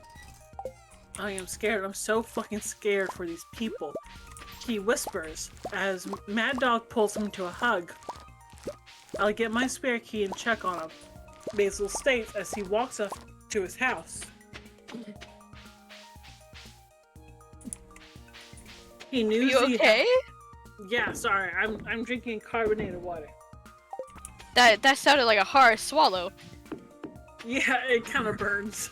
I'm sorry. Maybe back beside later. He knew Z has fallen into a yeah, my god, words. He knew Z has fallen into a deep depression, but he didn't know how bad it was until today. Man, English. It's difficult. Yeah. Basil's voice filled the small house as well as his footsteps as he walked further in. Z, are you here? The bear asks as he looks around the bookcase and half wall before stopping his track. Oh, hon. You couldn't answer even if you wanted to, huh? Basil's voice softens as he kneels in front of the disassociating man. that was laid on the Oh, rug in front of his no. bed. Poor baby. Baby. Sorry, we love characters that we can relate to. I feel Loved, heartbroken. relate, and I feel so bad. Now he's a baby. He's a baby. He's always been a baby. Come on, darling. Matt and I will take care of you until you come back. He whispers as he cradles the thin man in his arms before carefully walking out of the small home. The bear was quick to get to his home, not wanting to add any more worry or grief to the others. He carefully lays the man in the middle of his bed before leaving his home to retrieve the fox. Mad Dog, follow, please. Basil calls out once he notices Ace heading away from his husband. The fox tilts his head in confusion with why the urgent tone was coming from his husband. But regardless, he followed the big man from the fountain. What is wrong? Mad Dog asks as they enter their home. Basil pulls back the curtain to the dimly lit bedroom. I need you to watch Z as I go make him something easy to eat. As well get a bath ready so we can clean him. Basil states and asks, causing the fox to snap his head to the bed, then back to the bear. Clean him. What? He whispers as he looks back at Z, but the man didn't respond in the slightest. He's stuck in his mind, Mad. His body isn't fighting to live anymore. He needs help, and we made a promise to them that if he ever needed us to care for him, that we would. Basil explains, as well as he reminds the fox. As he finally pulls his eyes away from the bed to Mad Dog. Was that a lie? This made the fox take a step back in shock before looking down the ground. No, I would never lie. I adore Z, but I never thought it would get this bad, he whispers, causing the bear to pull him into a hug. I didn't either, but regardless, we must help him now, Basil said as he pulled back a bit to see Mad Dog. The fox gives us a nod as he pulls away completely. I'll do the bath if you do the food, Mad Dog states as a gentle smile appears on Basil's lips as he nods. Water!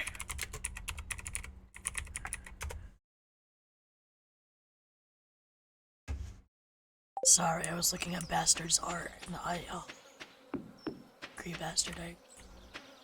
Bastard Centaur? Oh yeah, in a separate group. Oh, okay. It's a ducky.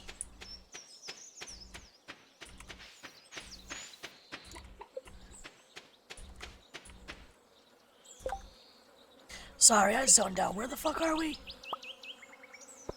Well, now you just gotta put the pieces together. No! where Z and is being taken care of with by Basil and a Mad Dog. Thank you. This is where we fall in love. Yes.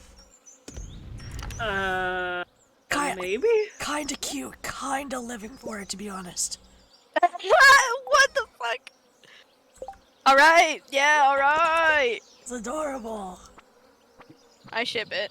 I have no choice, but I also ship it. It was forced. You didn't have a choice. Poor That's baby. totally fine. I'm totally cool with that. I'm okay. Unconsensual shipping. It's okay. We'll Totally survive. fine. The fox quietly walks over to Z. I don't know if you can hear me, but don't worry. Basil and I will be here until you get back. Aww. We'll care for your body until you're ready to take the responsibility again. Mad Dog whispers as he carefully pulls the dead man into his arm and heads to their bathroom. He knows this is going to be a long journey. He remembers the day that Basil fell into a similar headspace. But the bear was more conscious compared to Z. Basil needed help back then too. He remembered having to remind the bear to shower, to eat, to drink, and to breathe sometimes. Mad Dog remembers feeding Basil when the bear's arms felt too heavy to do so. Remembers helping him in the shower when he was too overwhelmed to even try. Remembers holding him at night in fear Basil's mind would wound up consuming him in the way disease did his. Mad Dog also vaguely remembers when he also fell victim to his mind. When he thought Bonnie was gone, he vaguely remembers Basil caring for him, and Ace. But those memories were too far, and before Rosabelle even became a firm grasp on anyone.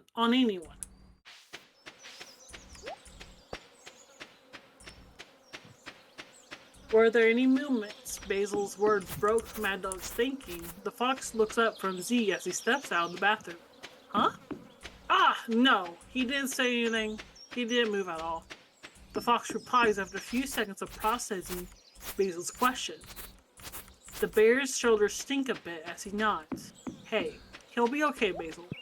We aren't going anywhere. Issues on point, as per usual. We aren't going anywhere, and he isn't going anywhere.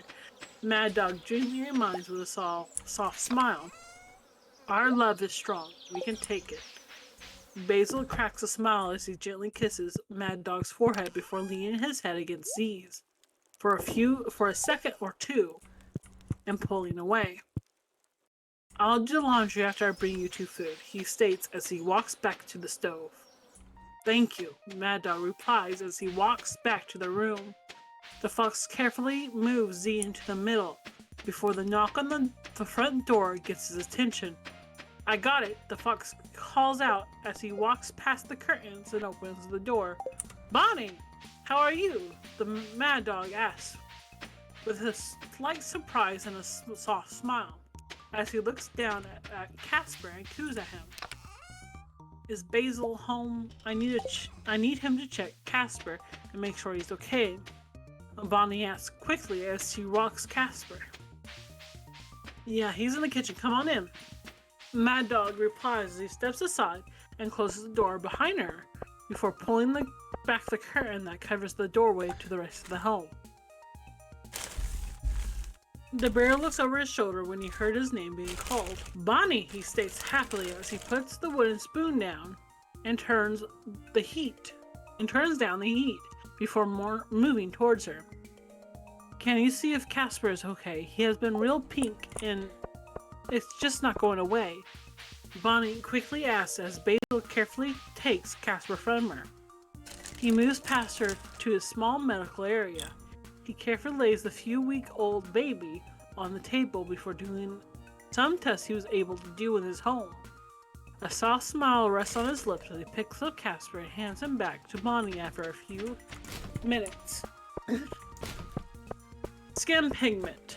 Basically a genetic he got from somewhat further up on either side of the family. Basil calmly states as Bonnie furrows her eyebrows. How did you get that? She asks as she looks down at the babbling baby. Because he's pink everywhere. And there's no signs and screaming that he's ill. He doesn't act ill. Bonnie, he's a healthy baby boy. The bear explains with a loving smile as he leans her back to the front door. Thank you, Basil. That means a lot to me, Bonnie states as she gives him a side hug before leaving. A soft laugh leaves Mad Dog as he leans against the archway. You know, our love for our friends is as matched. The fox jokes, making the bear laugh in response as he pulls the fox into his arms. End of chapter 8. Love. Damn. Damn, little baby. Z. This is intense. I know! Any questions so far? God! It's a fudge sickle. Oh. I think so. It's like, give me 1 second, I give Odin a key. Mm-hmm. But damn! There's so much going Damn! on. Yeah. It's cool though. I'm vibing. I don't think you have a choice not to vibe. Right?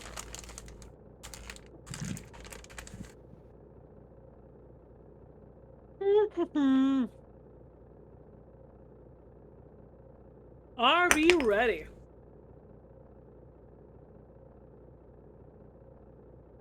Maybe.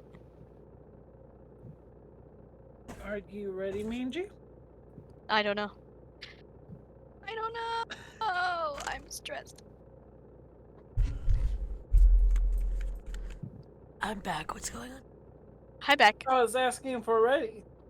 I'm ready now. Now that my friend's back. Thank you. Are you ready, Ace? No! Star! Enough. No, Star. Close enough. Yes, I'm ready. I'm going to be so... By the end of chapter, whatever this is we end on, we are survivors, I'm going to end up calling you all the characters' names. You're fine. You can call me Joe Mama. Go on. We are survivors, chapter 9. Chapter 9, Annie. You have any theories on that? Before we start? Okay. All right, Annie. Let's go. Someone's an orphan. Someone's a fucking orphan. It's gonna be an orphan episode. This is an orphan episode. Orphan! Orphan. Also, hi, Mom. I love you. Hi, Mom from another family. She's great. I don't know. I love Mangie's idea of orphan. Orphan. Orphan. Lil Orphan Annie. I'm prepped. I'm ready. Yup. Who's gonna be an orphan? Let's see it. We're going to go on one theory, nothing else. Okay. Orphan. Let's see what it is. If I win $200 back. Oh, fuck. I hope you get it. I know. I hope I get it too. Yes, Jack. Uni, don't you hope I get it? What the hell? I thought you I loved know me. the story so far, so I can't. I don't know who's Oh paying. my god. I don't know who's paying Remember, you. I'm the editor of these stories. Yeah, but you shouldn't be, like, physically reading it. Just edit.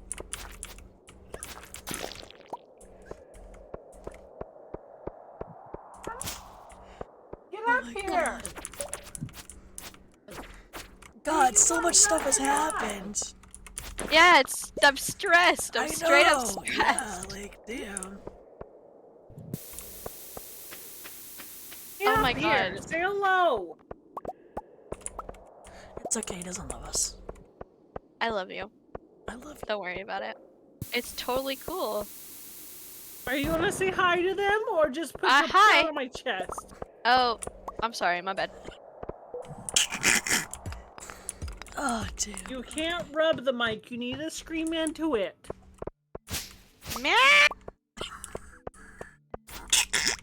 Don't we all scream into the mic? We're streamers, it's what we do. I don't think I've ever screamed to the mic, to be I honest. guess he's singing hello. and Yes, he's just you have. rubbing The mic. I have. Don't lie, yeah. I don't remember. You shout Hey, into the mic get off all the time. laptop. Damn. I Damn. apologize, everyone. You shouldn't apologize because that's what we're here for. It's true. Hey, Also- Uni, I got a question. Also, my I decibels. might have an answer. How do you change the color of something without having to sell it and buy a different version of the same fucking thing in Sims? You go into build mode, Yeah. and like up on the top bar, there should be like Ah. 3 little squares that are in a circle. Thank you. I love you. Oh, Thank you. That helped a lot. You gonna eat that on my bed? Like, what? All right, I'm ready to read now. Sorry, I was playing with my cat. Nope, it's fine. We all need a break sometimes. I need an emotional minute. Still? Okay. We can No, wait. no, I'm fine. No, it's cool. I'm fine. I can do it. But also, I'm here. I'm here and I'm ready. Okay. Jack, careful! I'll put you on the ground. That's an interesting start. Mangie, I am mentally holding your hand through this. Thank you. We'll I get through it appreciate together. you. Appreciate you. This is the start of it, okay? An annoyed sign leaves Eunice as she slams the metal cabinet shut. Why do you care? The dark brunette asks as Enya follows close behind her, as the doctor steps into the storage room. Because everyone is mourning but you. Eno screams as she glares, as her glare never wavers. As she slams her hands against the older woman's back. Steven meant something to us. Britina did too. Eno yells again, no. You were attached. You made bonds. I didn't. I never did. I never will. Eunuch states coldly as she pulls a few supplies from the shelving before stopping beside Eno and leaning her head close to Eno's ear. Monsters can't have any good. Remember? Oh. Eno's shoulders fall as she watches over her shoulder as Eunuch leaves the storage room.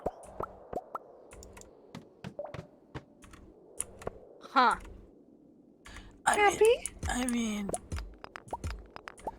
damn. What the fuck? Like, Unix literally didn't make any connections with anyone. She's been with them like their entire lives. Oh my god, what? Whoa, no. What did you do? What did you do? What did you Uh-oh. Jack, touch Uh-oh. Bad boy. Bad do? Jack, you gotta go on noodle. the floor. I'm sorry, you can't be up here no more. Aw, sad. Little baby. Yeah, I don't know what just happened, but something happened. Unix just literally lives with these people their entire lives, and she's just like, Colon T. I ain't emotionally attached. Girl, same. me lion. Mangie, yeah, I was gonna say, Mangie, if I died tomorrow, you'd cry your eyes out. I would cry, yes. Dude, I'm like, yeah, basically. I'm a crybaby. Fact. That's okay. It would be Jeez. mutual. Same, I would cry if I found out one of you two passed away or anyone in our adorable chat. God. Oh, yeah. I'd just be like emotionally unable to do anything for months. Like, I love you all, but I just can't. Purple. Purple. This is my favorite color. It's also my favorite color. That's why we say we're like carbon copies of each other, just 4 years apart. Yeah, that's so weird. It's adorable. I love it. Sorry, Udi. Yes, please continue. I'm so sorry. It's fine. She's still angry, Basil asks as Eunuch sits down beside him. Is he still dissociating? You sought back as she slams the supplies down before looking at the bear. Yeah, fuck. God damn, that's my boyfriend, thank Cruel. you. And my husband's boyfriend. Awful.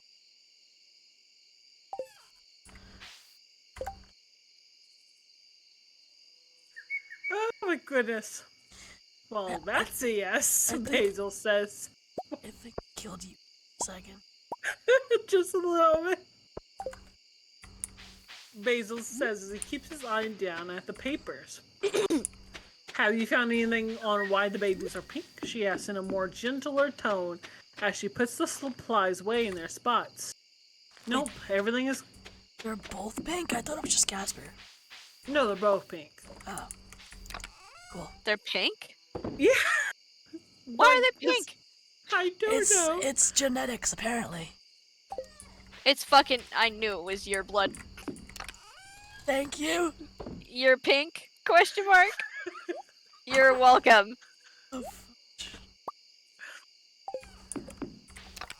Nope, everything is clear. It's not cancer, it's not disease we know of, it's not sun irritation. So far, it's just a harmless skin pigment.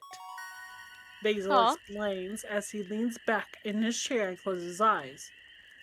Have you told her that was skin pigment? Eunice asks as she pulls the papers in front of her and hopes fresh eyes can see anything. Yes, but Basil starts before a heavy sigh leaves him. Tell me, Eunice demands as he looks over at the bear. Basil looks over his shoulder, looking out the window, spotting Eno leaving the medical bay before he looks over at the dark brunette. This isn't their first baby. They tried before. Aw. A little girl with the same skin pigment. Oh no. There's Bonnie two and of them, rainbow babies. Bonnie and Ace were worried for the first month but got over it. She was 7 years old when she just suddenly dropped. That's a fucking way to say it. Damn. That is so fucking cool. How do you? What? I couldn't find anything wrong with her. Basil explains as he covers his face and he tries to hide the tears. Oh no! What was her name? Eunice asks carefully as she rubs the bear's shoulder. Don't with touch my care. boyfriend, thank you though. Oh god. Just Don't suddenly, touch my boyfriend. just suddenly drops. Not dies, not passes away. Drops. Fucking. Oh my god. Like your baby's a goldfish. Holy fucking. My child. Oh my god. Uni's dead. This is so sad. Oh my goodness. What was her name? Eunice asks carefully as she rubs the bear's shoulder with care. Annie, Basil replies as Oh, he well, sits you know. as he sits up straight and takes the handkerchief Eunice offered.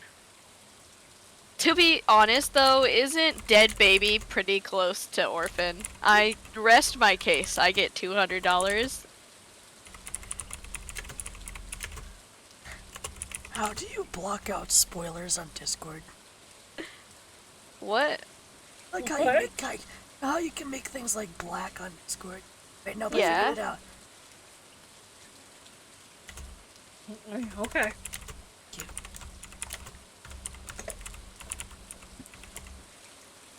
Eunice stood on Jay's porch as her eyes locked onto the gravestone hidden away to the right of Bonnie's and Ace's house. It was obvious that unless you were looking for it, that you would have missed it. Eunice, can I help you? Jay's voice pulled her back to reality, causing her to turn her head back to the slime. Yes, I want to know about Annie, and Basil said your home is the best to get more answers without upsetting the parents. Eunice explains as she noticed them frowning in disappointment in her bluntness, or maybe her asking questions of the past. She doesn't know, but she wanted to know more. More about Rosabelle. So why not start with the people that built Rosabelle? What do you want to know about Annie? They asked as they led Eunice inside. The doctor looks around. Wait, who are we talking about? We're talking about Jelly's character now, yeah? Yeah. Okay, just making sure, because it was a little confusing for a second. I'm sorry. I feel like it's kind of strange for Jay to be like, yeah, I'll tell you when it's like not really her business to tell. But okay, go off. But okay, go off. Same. I mean, it's better to ask, you know. I mean, I don't know. Like, if something like that happens, I would want somebody to ask me directly. Like, I don't know. I don't know.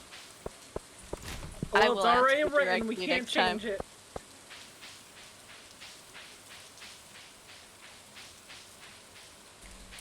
I forgot where I'm at.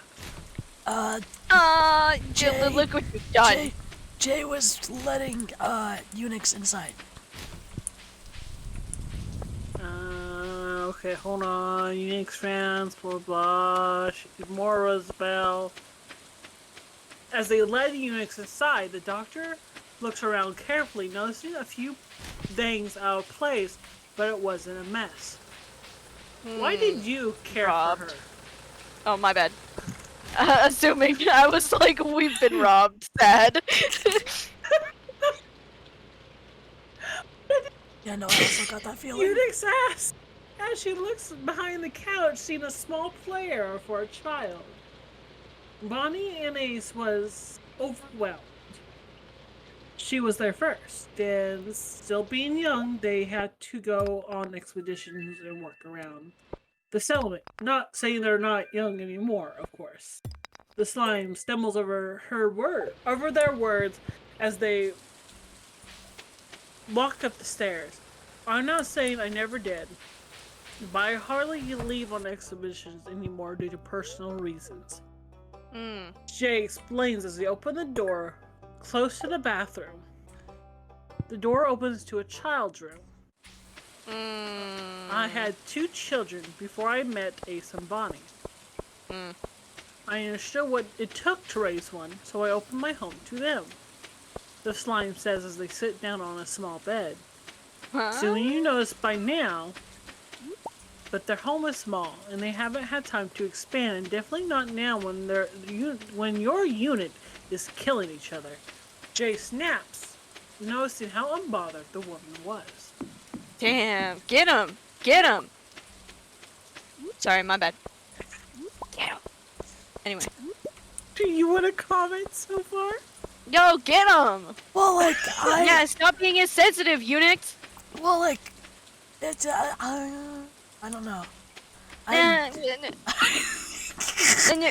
What?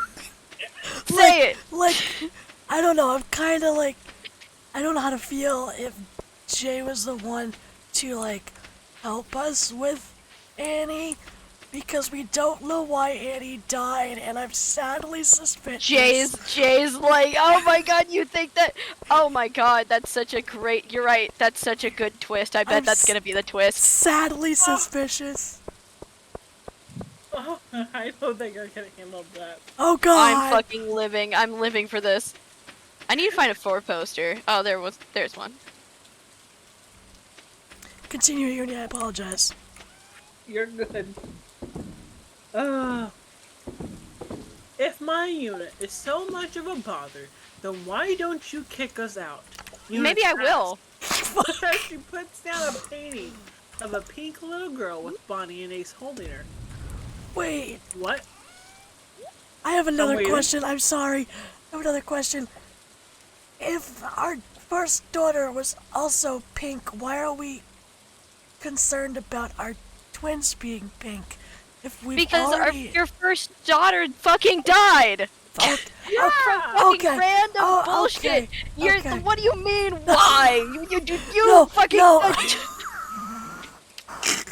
No, I was confused, okay? I was confused. Oh my. You know, like I when was like, you, damn. You know, like when you need to talk things out to like really register things. That's Yes. what that was. Oh, okay. feel You didn't like register that- that your daughter died. My bad. Yeah. I'm sorry. I had to be the one to tell you your child's dead. No, it didn't. I'll be It, answering it time didn't. with- It didn't register to me that that could have been the issue.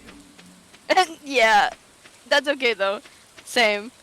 But I'm just like, I'm assuming that's why. I mean, I don't know why skin pigment would make that much of an impact, but I don't know. I Yeah. assume. Yeah. Okay, at least I'm not alone on that idea. I was confused. Sorry, Uni, continue. We love you, give Uni. Give me some right. Oh my god, Tentacle Tom, shout out. Sorry, my bad. That was inappropriate.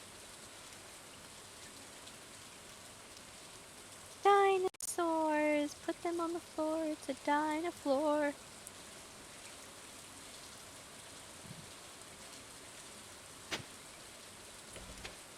Okay. Why I'm a can't I sh- put this dinosaur on my bed? Use the 9 key. That doesn't. Oh wait. What you mean? 9 key moves an object up or down. Number 9. 9? Yeah, 9. Yeah. What? What? What? Hold on. What? What?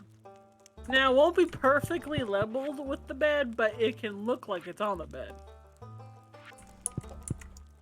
I don't know what you mean, because the 9's not doing anything.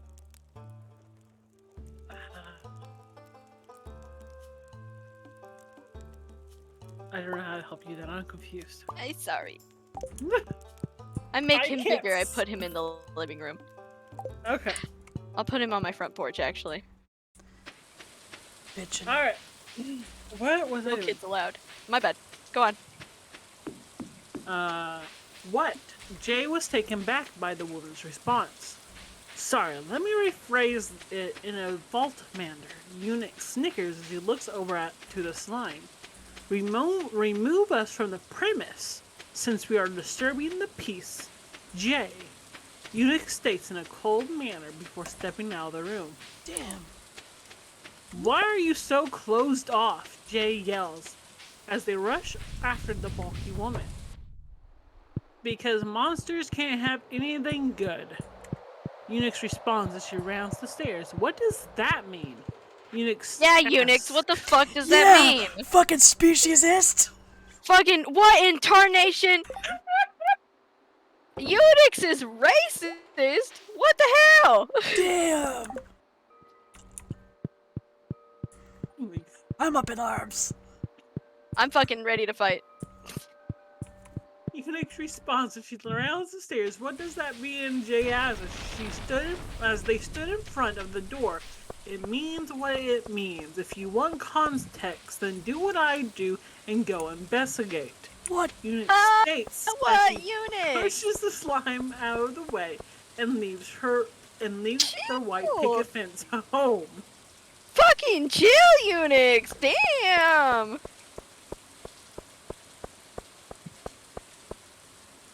I love you, Uni, but I'm not really on Uni's side right now. I'm not either. Fucking It's damn. okay.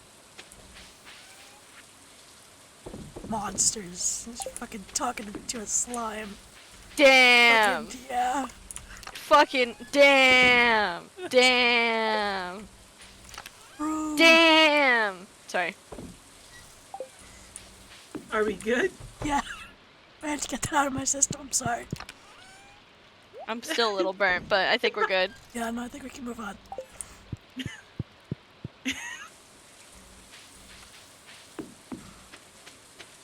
Okay, I'm good.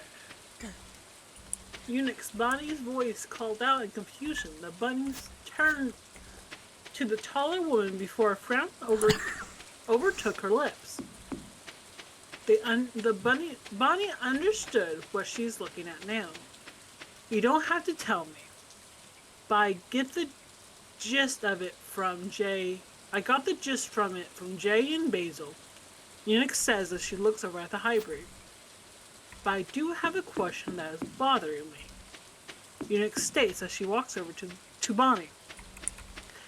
I may have an answer. Bonnie responds as the doctor looks at the house. Don't do it, Bonnie. She's mean. God damn. Why didn't you and Ace upgrade your home? It seems a little short-sighted, since now you have nowhere to put your children when they grow. You bitch. You're so mean. These people have fucking lost one of their babies, and you're just like, where are you gonna put the ones that live? Damn. Damn. Fucking I'm burnt. literally. What? What? Damn. Right? What the fuck? Alright, anyway, you can continue. We're not being hostile, it's fine.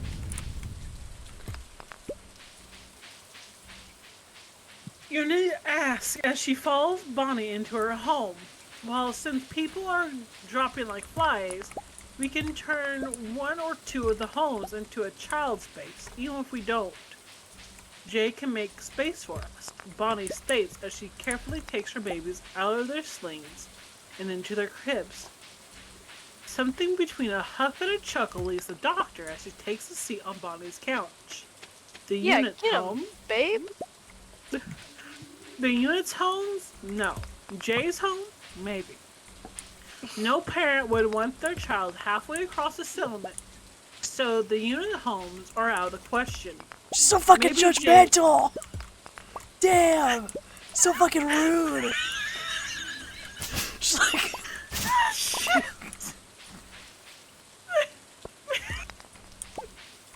Maybe Jay's home, but the anxiousness and worry will consume you. So back to my original question. Why didn't you build a second story? It'd been roughly 20 years since Annie.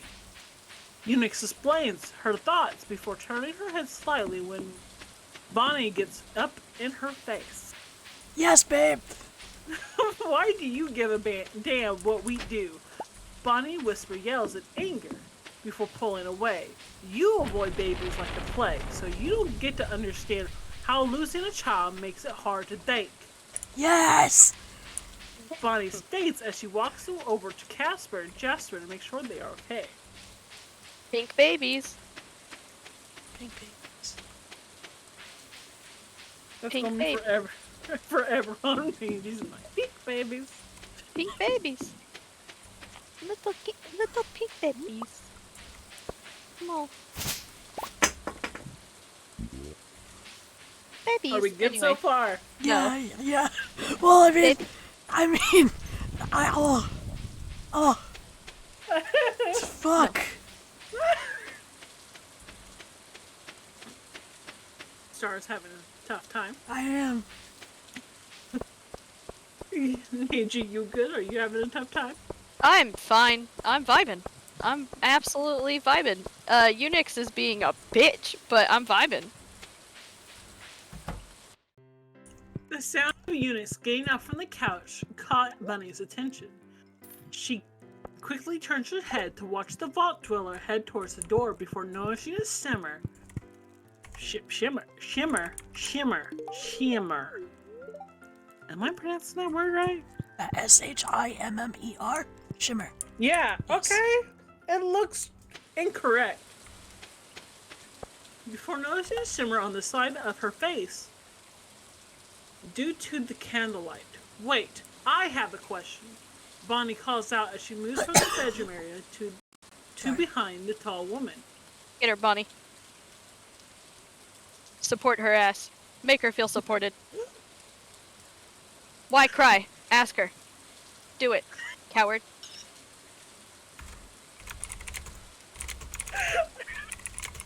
Have an answer. Eunice replies as she opens the front door, refusing to look at the smaller woman. Does she cry? As her other hand is moved to her face. I assumed you didn't have any children. And I want to take that assumption back. Oh, well, yeah. I didn't even fucking think about that. My bad. So have you had children before, Eunice? The bunny asked as she places a hand on the other woman's arm. What the fuck is my chat doing? Talking. No, that's not what I meant. Like on my Twitch, it goes, "Welcome to chat room." Reconnects and goes, "Welcome to chat room," and reconnects and goes, "Welcome to chat room." Oh yeah, it's been doing that lately. They've been trying to do maintenance. Okay. Well, as long as they don't hide any messages from me.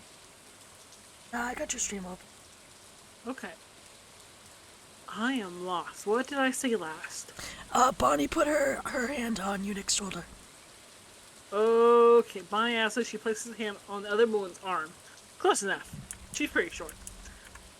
Minutes pass before Eunice removes her hand from her face before turning to Bonnie. Never take back your assumptions, unless you have a gut feeling. Eunice replies before leaving the bunny's home. Eunice nods her head to Ace as she passes him on the steps. Ace returns the nod before giving Bonnie a confused look when he reached her. Why was she here? He asks in a quiet, hushed tone as he gives her a kiss on the cheek before slipping past her to see the babies. She wanted to know why we haven't made more room for the babies, Bonnie states as she closes the door once Unix was out of sight. Also wondered about Annie. This made Ace look up again in confusion. She knows about Annie? He asks in a quiet voice as he looks around the room to see if there was any paintings left of her in the open. Basil and Jay must have told her, but don't worry about it. She wasn't being mean, she was just curious. Bonnie explained in a chinchillar fashion? I think they mean gingerly. Okay. We're going to assume that because I don't understand the sentence otherwise. Alright. She pulls Ace into a hug. She needed comfort because she felt in her gut that she said something wrong to the bigger woman. Ah, fuck that. Nah, she was being a cow. Yeah. Nah, I'm not gonna fucking sit back. Unix was being a bitch. Unix was being granted, Unix background we don't know, but still, Unix was being a straight up bitch. Bitch, a bitch. Like, first of all, going to other people asking about our child. And they told her, which I'm kind of burnt about that. Yeah, what the hell? Did I tell? No, I didn't. No. Because I was busy taking care of my boyfriend. Basil and Jade. But My boyfriend, yes. But, like, I kind of understand Basil telling because, you know, they're both doctors. It's kind of a necessary component because of, you know, have the same condition as our daughter. However, it still wasn't right for everybody to be like, oh yeah, no, they had a daughter, but she's dead now. And then she just goes straight to my fucking wife and like, why didn't you make more room? First of all, how long is it gonna take to build another story? Secondly, do we even have the materials? God damn, Unix! Fuck. You don't even fucking know, Unix. Chill out, Unix. God! Squirrel said, in my defense, every time she watches it in the investigator show, they never go to the main person, they always go around them. I mean, yeah, fair enough. I just don't think it's polite. She said, noted. Oh, shit. I love you, Squirrel. Yes, Squirrel, we love you. I know I'm like, you know. We're not coming after your brand. It's Yeah, okay. no, we totally are. I'm enjoying this. We're just vibing. Yeah. We're just passionate. That's it. We're just sharing our passion right now. It's You get nice. it? It's nice for me to have drama, but not to physically be in drama. Thank you. Oh shit, I don't know if we can get to chapter 10. You can do it. You First, should go I have home. to tell Bastard something. I'm sorry. Okay. Bastard, Yeah, let us hear. baby. Look, we have lily pads, but we have frogs on our lily pads. Not adorable. Okay, that is all. I love you. Also, we have swans. Oh my Never mind. God, Okay, go on. continue. You should go home, Unix bluntly states as she sees Bonnie walking up to the watchtower. As she heads up, I can still carry my weight around here. It's just to watch until morning. Bonnie replies as she follows Unix up the stairs. You had children a month ago. They're still unprotectable and they still need their mother at night. Unix shot back as she sat in the chair furthest from the stairs. Fucking God, Unix! Damn! Let her have a break. She's with the kids all the time. God! Kill Unix! No, I'm just kidding. Unix just let it go. Ace and I know what we're doing. Bonnie snaps as she looks at the taller woman. Unix raises an eyebrow before releasing a heavy sigh. Bonnie, Ace was supposed to be here, so why did you two switch spots?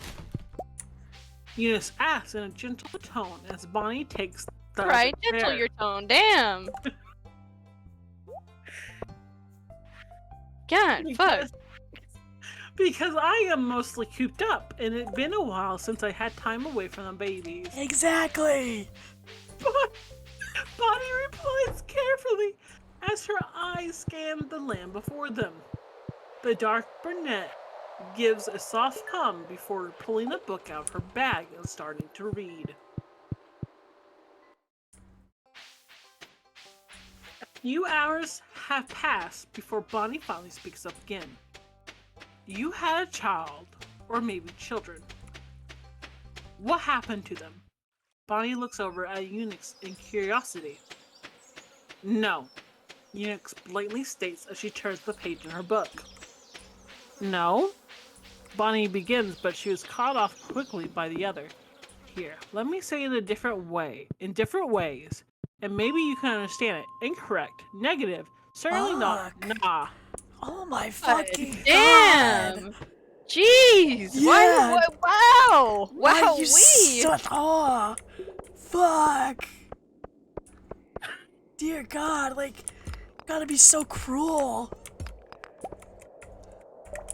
Honestly, get him though. I mean, yeah, it's not right for my wife to just assume shit because, you know, eunuchs assume shit. But, yeah, fuck, you gotta be so mean. You were mean to my wife to begin with. She deserves to be snarky back.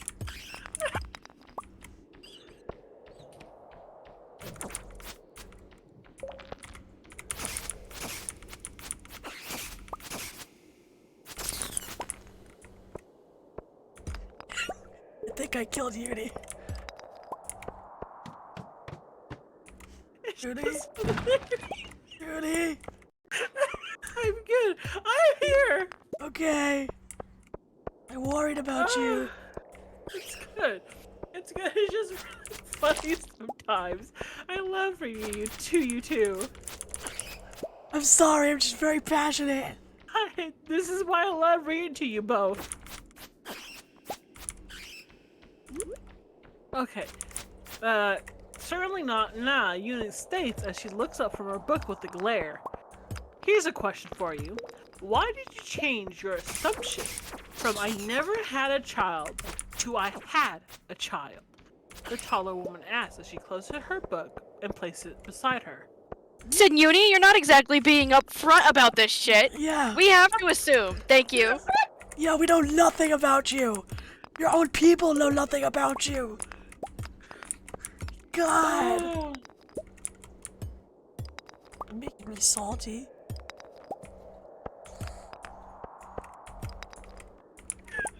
oh my god! Because after I accused you of never having a baby, you were crying. Bonnie replies in a softer tone as she watches the woman's face harden in an unknown emotion before looking away from Bonnie. I To wasn't cry crying. again. I wasn't crying, and I never had a child. Eunice states as she kept her eyes before herself. Do we need a moment? No, I'm good. I gotta Here you go. rename my dragon. What do you think I should name it? Not Eunice. Definitely Okay. not eunuchs. I shall name it Moose Milk. Yes! Seems legit. That's the name of my favorite fucking stuffed animal. Back at like my mom's house, I had to like seal it up in a airtight container, but he's a giant triceratops. And I wanted to name him Moose, and my fiance wanted to name him Milk, so we named him Moose Milk. That is all. I love this. Okay. Do we want me to continue? Yeah, of course, damn. Fired up. Just ask. Fired up. Okay. I'm also fired up.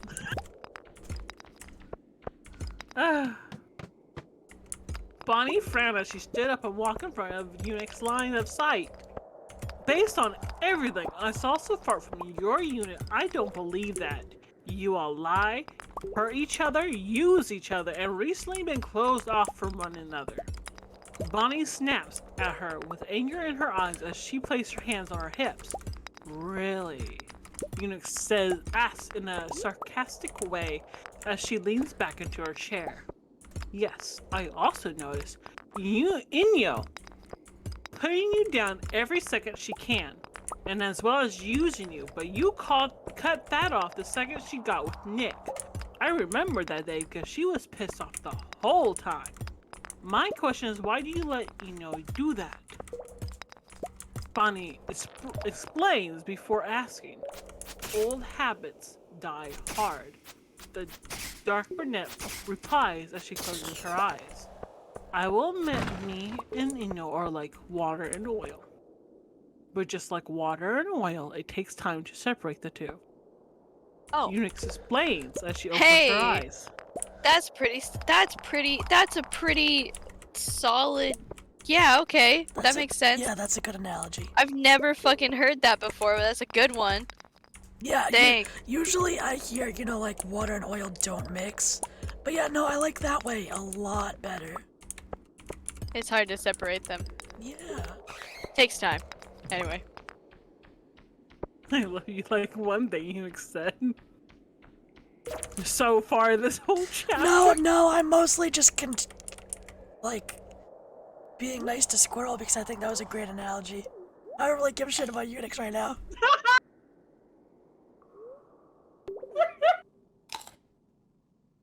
Oh my god, okay. She explains as she opened her eyes. Okay, so this was happening during the vault? Bonnie asks as she sits down in her chair. The vault as if it's an event. Yeah, I met her when she was 18. I felt head over heels for her. Oh. And I didn't realize how toxic she was. I realized after a year, she was using me to go see outside and just have a fun time, but it didn't hurt any less. Unix explains before shaking her head. Bonnie! Ace's voice caught Bonnie's attention, making her stand up to look over the railing to her husband. They won't go back to bed. Can you please come home? Ace asks as Bonnie looks over to Unix. Go. I'll be fine here. Unix states, feeling the bunny stare on the side of her skull. Thank you. Bonnie says as she grabs her bag and races down the steps before walking beside Ace to their home, where Jay was most likely watching their babies. Did you get any info? Ace asks quietly as he pulls her into his side. A little about Inyo and her, but not enough to connect my dots. Bonnie explains as she huffs out in annoyance and leans her head against his shoulder. Bonnie was happy that Unix was opening up a little to her, but she wished she knew all of Unix's story right now regardless. Okay, we're transitioning to different sets of people. You want to talk here or continue? I don't know. I kinda got everything out in the middle. I don't know. Fuck. Mangie? It's a lot. It's a lot to comprehend.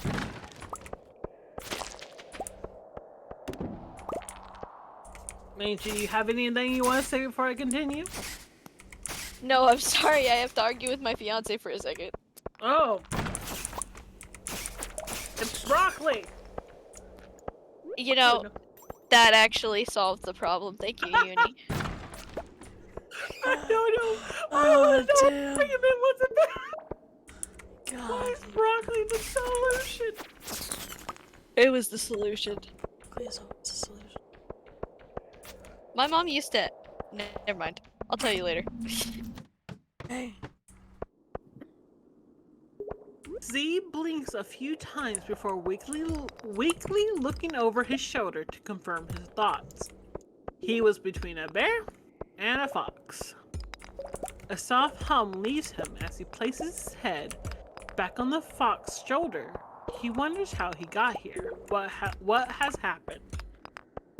He barely remembers anything since Theory's incident, so maybe it's only been a few days. He can't confirm nor deny it. A heavy sigh leaves him as he slowly and carefully crawls his way off the bed. His feet hit the wooden ottoman a quiet curse leaves him as the ottoman wobbles a little. He gets on the ottoman and watches the two sleeping for a few moments to make sure either they have waken up or went back into a deep sleep again.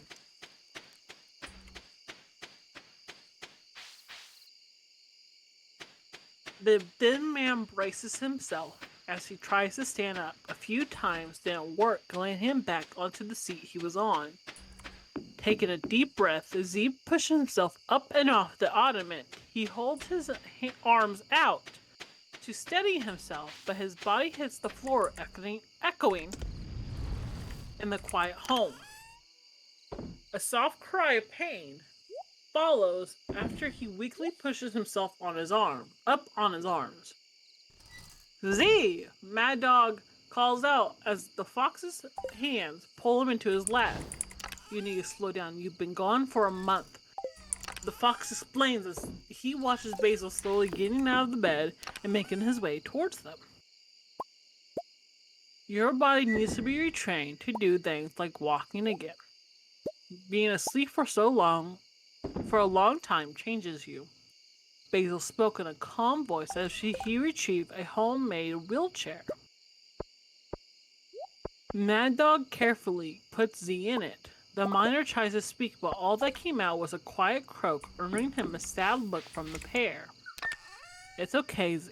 It takes time to get everything back, but with our help, you'll get better in no time, Mad Dog states with a weak smile before looking at Basil.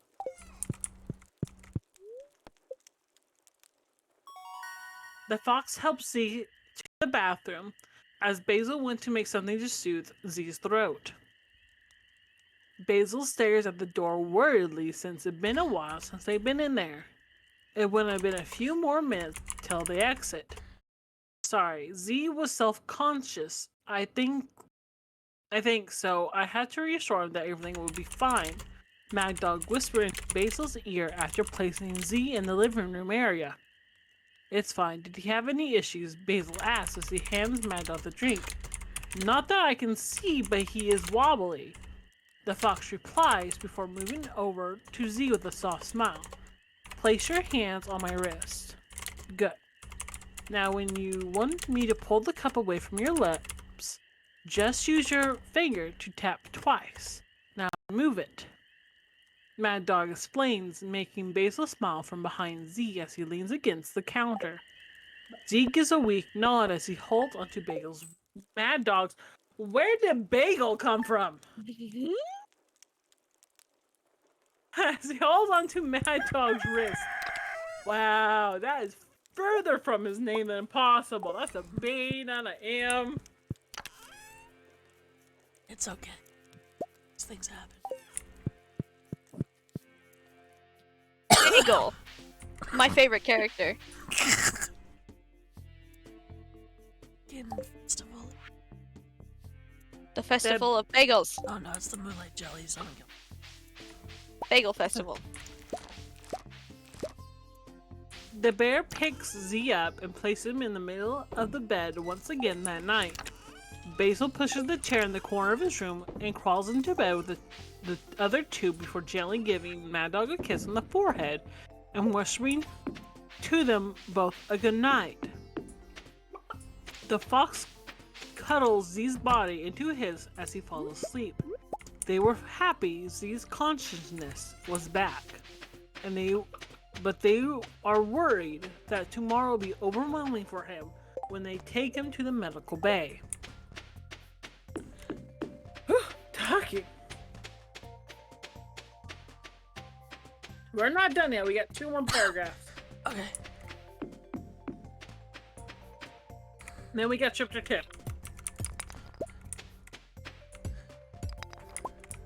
Basil's assumptions were right, as irritation builds up in him for Z, as Eno breaks Z's personal bubble to coo and hug him. Mad Dog frowns as he looks at Basil to receive a nod from the taller man. Hey!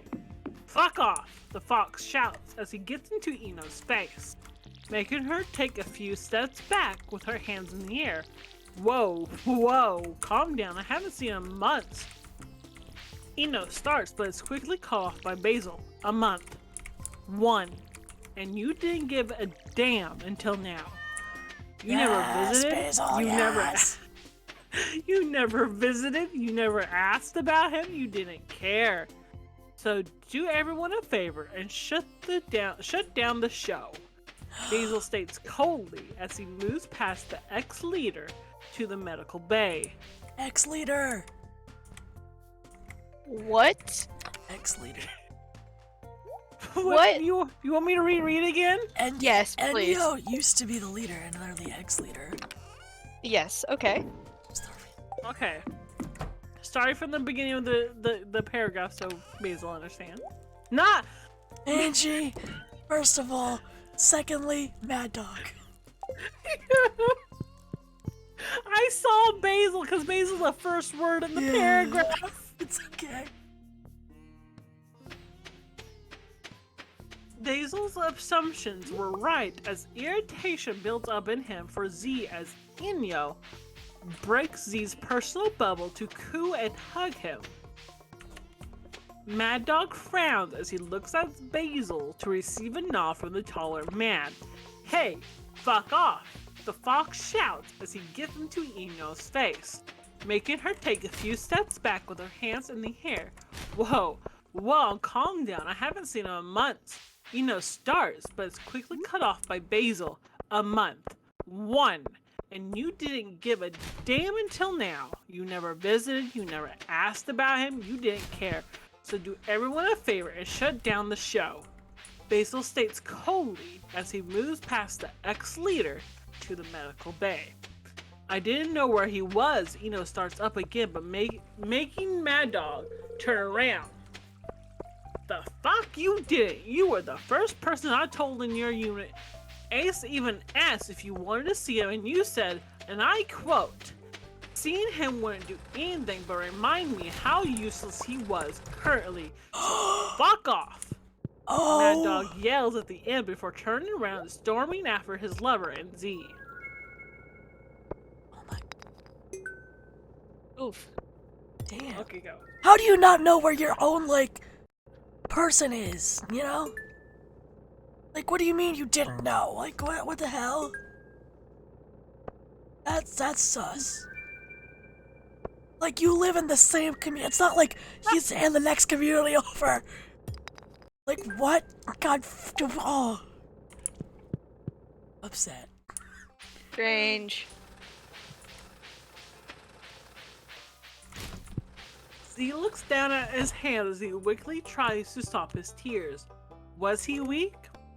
Was he useless? He tried. He really tried. He didn't mean to fall victim to his mind, but the hurt was too much.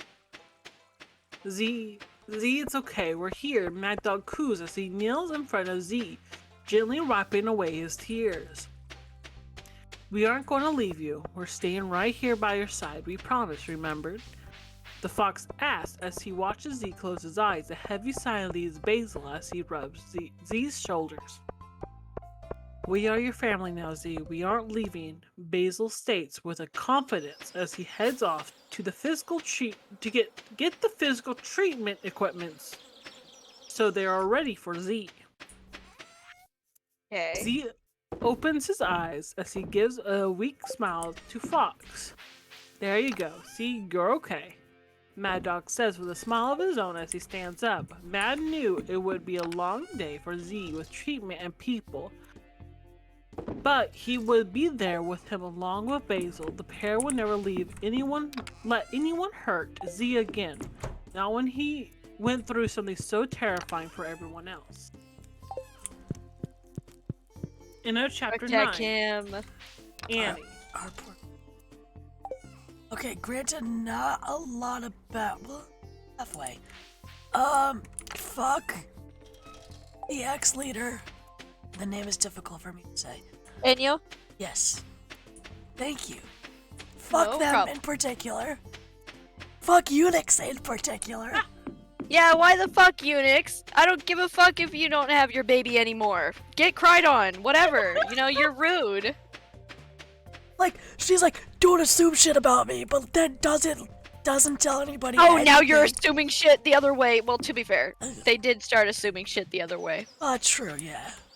But That still, was assuming either way. Still, you can't expect somebody to understand if you don't open. And it's That's like, true. it's like when somebody says that they're depressed, and then they say they instantly don't want to talk about it, and then that's it. You don't hear from them for months. Why you gotta make me worry about you and be, concerned about how you're doing if you won't open up to me, Unix? Fuck! Okay. Maybe it's the build-up. You know, you get to start small. You can't have big steps, or you'd be falling off the cliff. True, I like analogy. My favorite analogy is a squirrel. You can't be sprinting into the fog because you can't see shit. Yes! I like that. God, Squirrel, you're a great writer, because damn, you come up with some pretty good movies. Mangie, do you have anything to say before I start chapter 10? No, go ahead. Okay. We are survivors. Chapter 10, worry. Uh-oh. Ah, fuck. Yeah, God, I'm already worried. Oh my god, we've been doing this for 3 hours. Way to start that off. You're the worst. And this is the chapter I have nothing about. I just edited it, like, before we started. Oh my God, you need nothing. So we are both in this sinkhole thing. Yeah.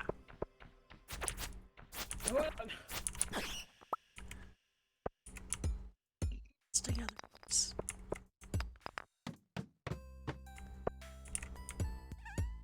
And this was the short one. This one has only 5 pages. Oh, geez, that's short. Damn.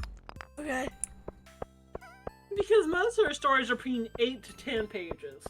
Damn.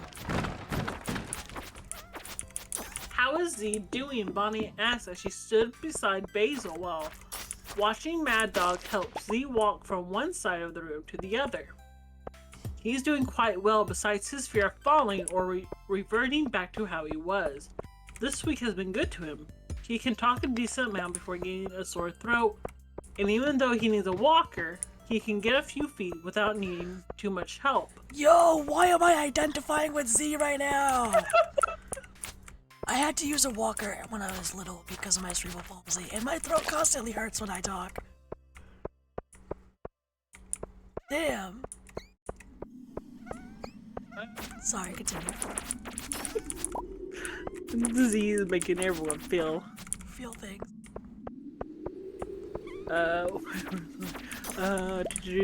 End of the sentence, need not too much help. Basil explains with a soft smile before turning to Bonnie.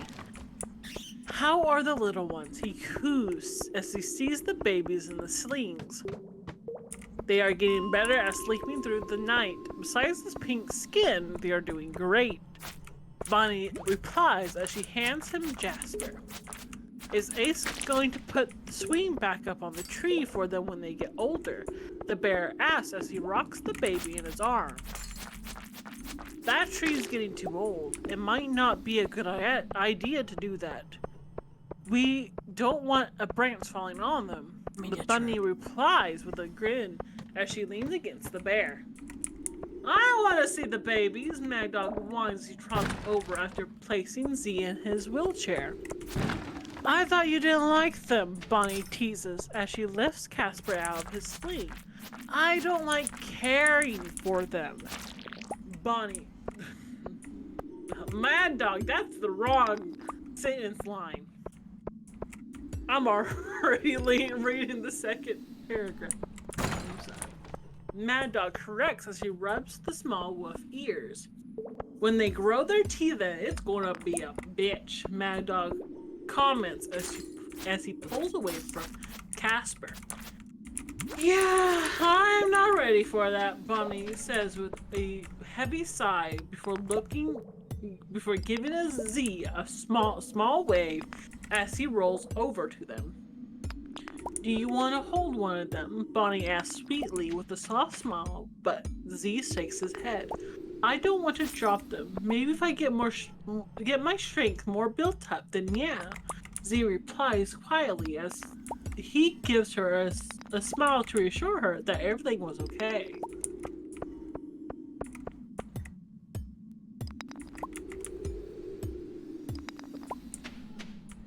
Basil hands Jasper back to Bonnie after she places Casper back in his sling.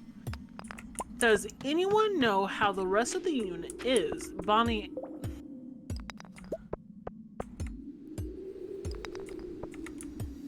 That's spelled wrong. Anyways, moving on.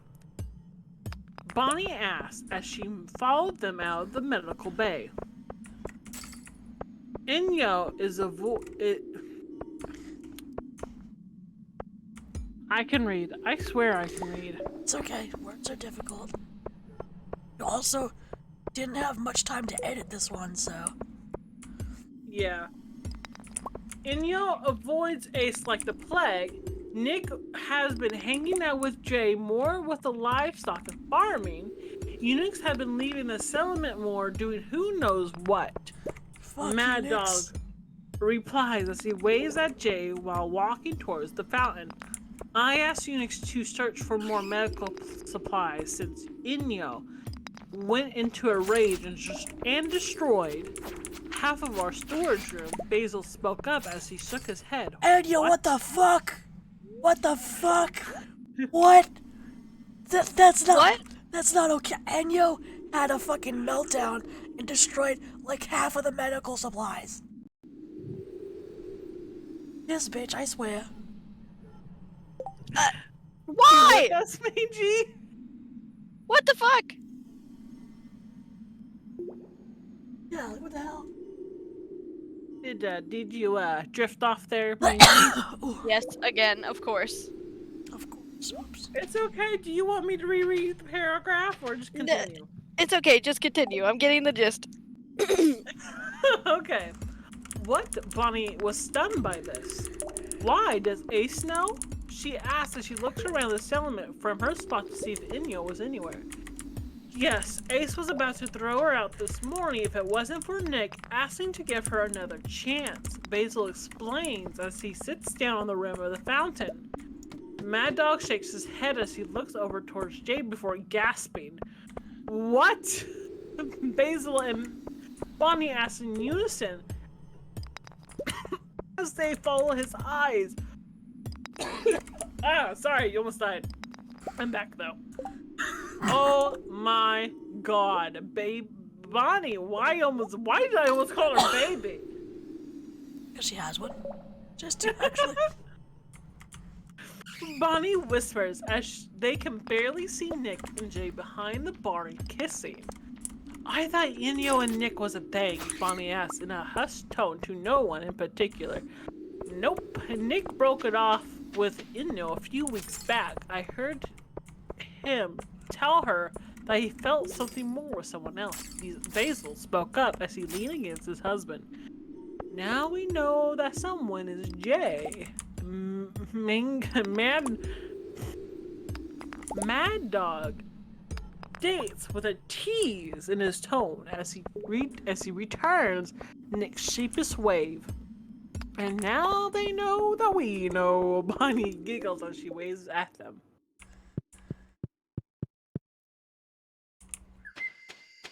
Ace flops beside Bonnie in the dining hall before laying his upper half on the table. Tired, Bonnie asks as she leans over and starts to rub his shoulder. Very. Inno is one hell of a headache. He whines as he closes his eyes.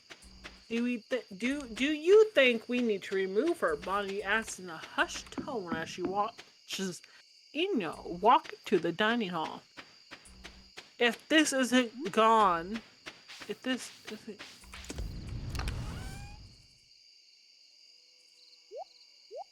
This isn't.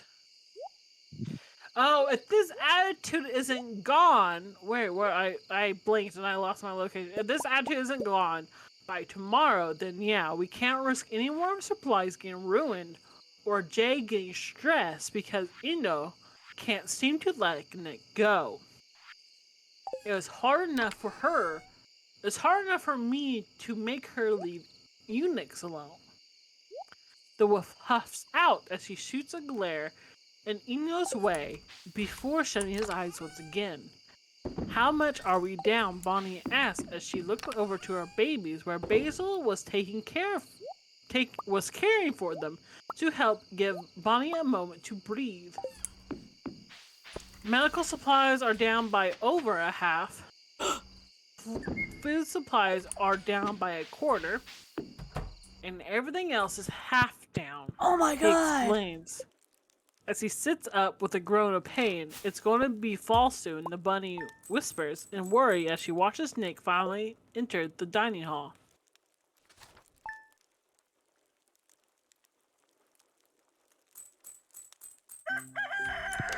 Hey, Nick greets with a grin as he leans against the bar as Jay walks over. Hey yourself, Mr. J jokes as they lean against the other side. When will you be able to eat? Nick asks quietly as he takes a seat on one of the bar stools.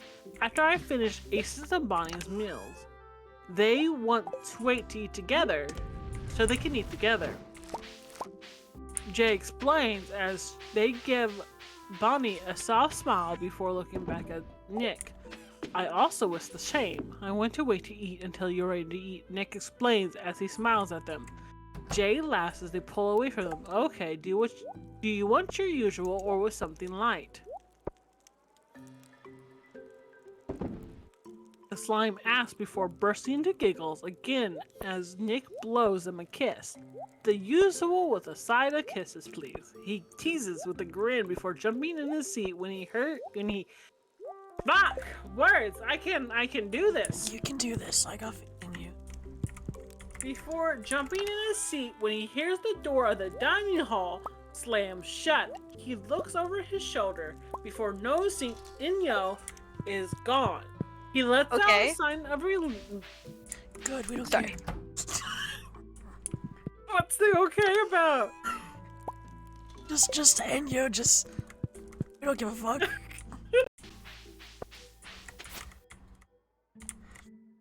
He lets out a sign of relief before leaning back against the bar.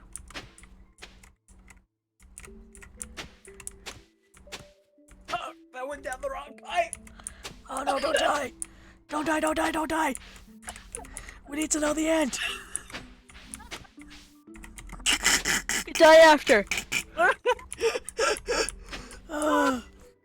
Sorry, Yudi, I love you. Oh, it's fine. I understand.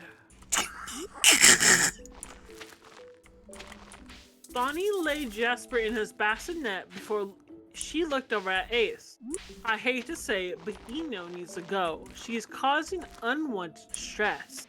I know she's going through a lot of emotions, but it doesn't justify destroying our rations or supplies. Yeah, fuck. Bonnie speaks up after her thoughts felt too loud in her mind. Ace looks up from his book with confusion for a few seconds before realizing what his wife is talking about. Okay, I'll do it in the morning, Ace replies as he opens his right arm after his wife sits down on the couch beside him. Just like that? Bonnie asks as she leans against his side. Just like that, Ace confirms as he moves the book in between them. I mean, literally, that's real. Because I'm whipped for my wife, like, Lita.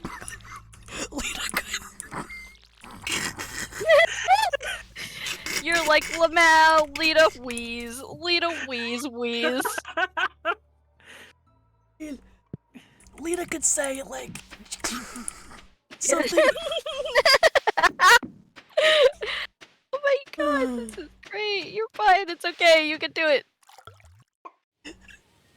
You just think it's so funny. That's totally fine. Ace and Bonnie felt the same for Eno. They understood that losing so many people in such a short notice was tragic, but there were healthier ways of letting out anger that wouldn't put the settlement in danger during colder months. Hell yeah. Max, tell him. Yeah. Ruining our supplies when it's getting close to winter? What the fuck? Literally, what the fuck is wrong with you? Sorry, I'm done. I've You never sure been done. we need to vent a little more? No. I just... Oh, Got a lot of anger built up I there. do, yeah. I can't stand stupid people. Alright, you can't do this. Eno yells as she stood in her doorway before Ace. I can, and I am. It has been decided that since you can't keep yourself together or let your anger out in a safer manner, then you need to go. You cost us months of food. You destroyed medical supplies and caused us to send someone out to restore what you did. And we have to look for materials for build and repairs. Ace explains as he folds his arms in annoyance.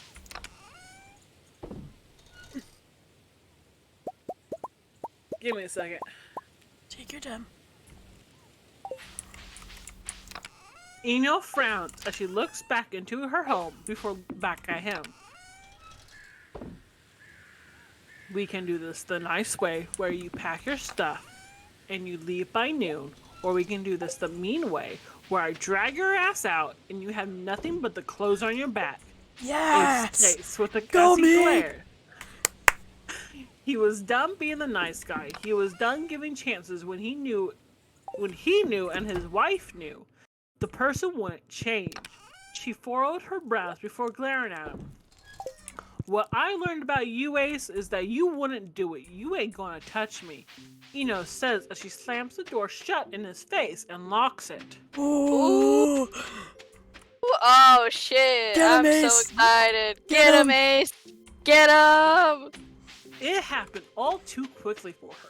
The door slamming into the wall, her being dragged out of her home, and Get being him. thrown outside the gate. She was Yes! baffled. Ace never once did this before. He seemed all bark and no bite, but it was proven wrong today. Yeah, don't be a cocksucker. That's it. That's all you have to do is not be a cocksucker. That's all that's required of you.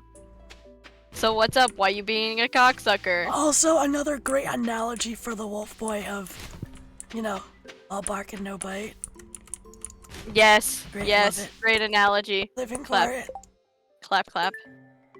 You made your choice, and if I ever see you near my settlement again, it will be on sight. Yes. Ace states On coldly before site. shutting the gates behind him and walking back to his home. It'll be on site. Get him. Fucking living for this.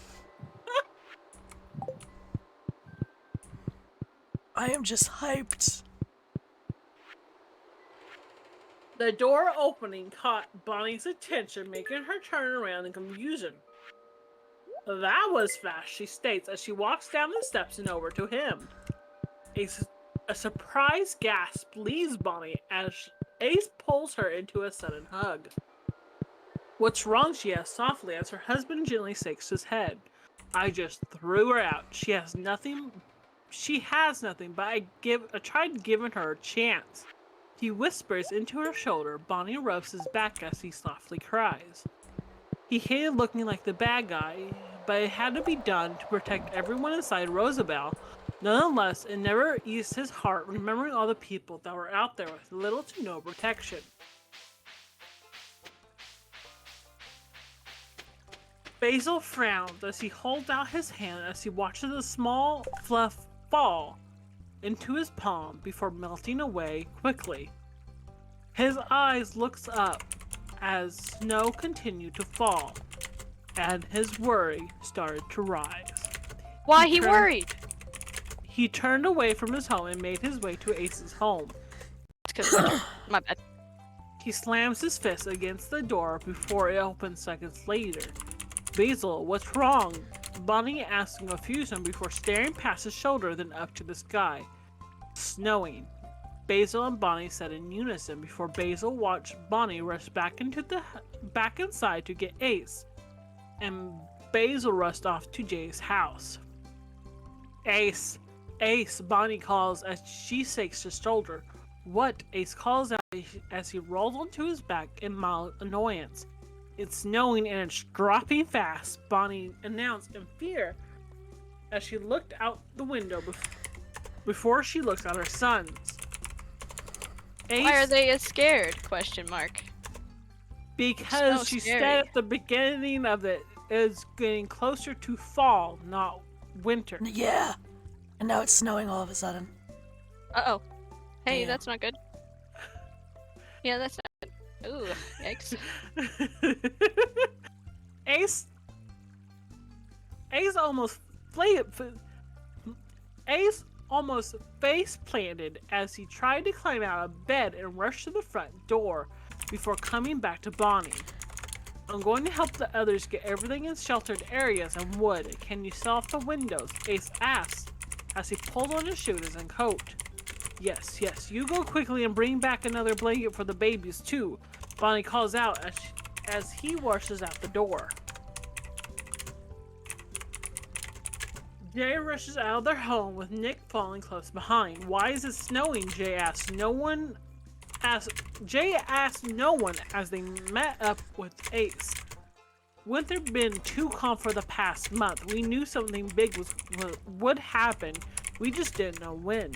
Nick replies as he rushes over to the animals, and Jay rushes over to the farms. Ace left with Mad Dog and Unix to go get wood, as much as they could before the storm said otherwise.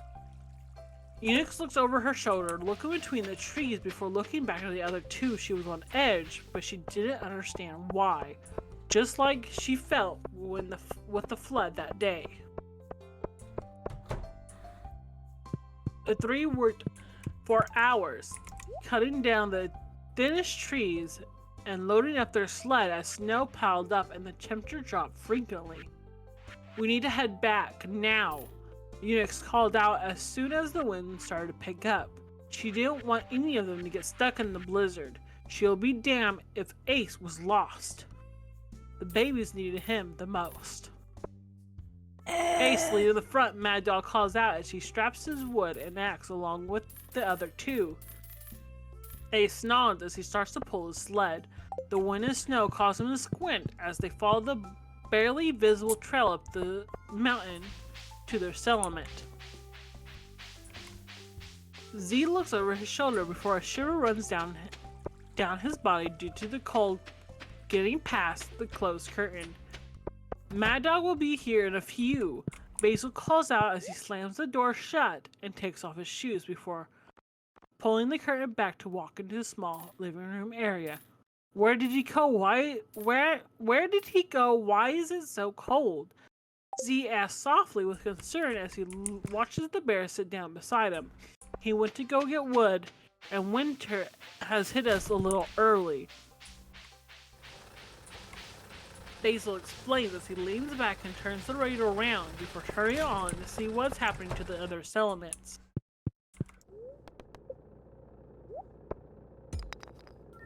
As Ace pushes his way into his home before slamming the door shut. It's not letting up, Bonnie asks, as worry filled her. As she tries to keep the house warm with a bit of wood on the stove. We assume it's a blizzard, Ace states as he drops a blanket on the sofa before walking up into the kitchen and placing wood underneath. Is everyone safe? She asks as she takes the blanket and starts placing it around her babies. Everyone's inside. We all have food to last until it's over. Unix is staying in the dining hall, so she'll be fine. We are all okay. Ace explains before flopping down on the couch and looking out the window. We got this, Bonnie states as she sits down beside them. They were all worried, but they prepared themselves for unpredictable weather. Ace was confident they would pull through, but worry still whispers in the back of his mind. End of chapter 10, worry. Fuck. Also, yeah, I'm kind of worried too. I'm a little worried. Yeah. A little bit. I mean, did we ever like recover what? Nope, not Unix. Well, did Unix ever recover what Enyo destroyed? Like, did we ever recover from? I don't know, because that does not state that. Okay, Scroll, you gotta add that. I'm curious.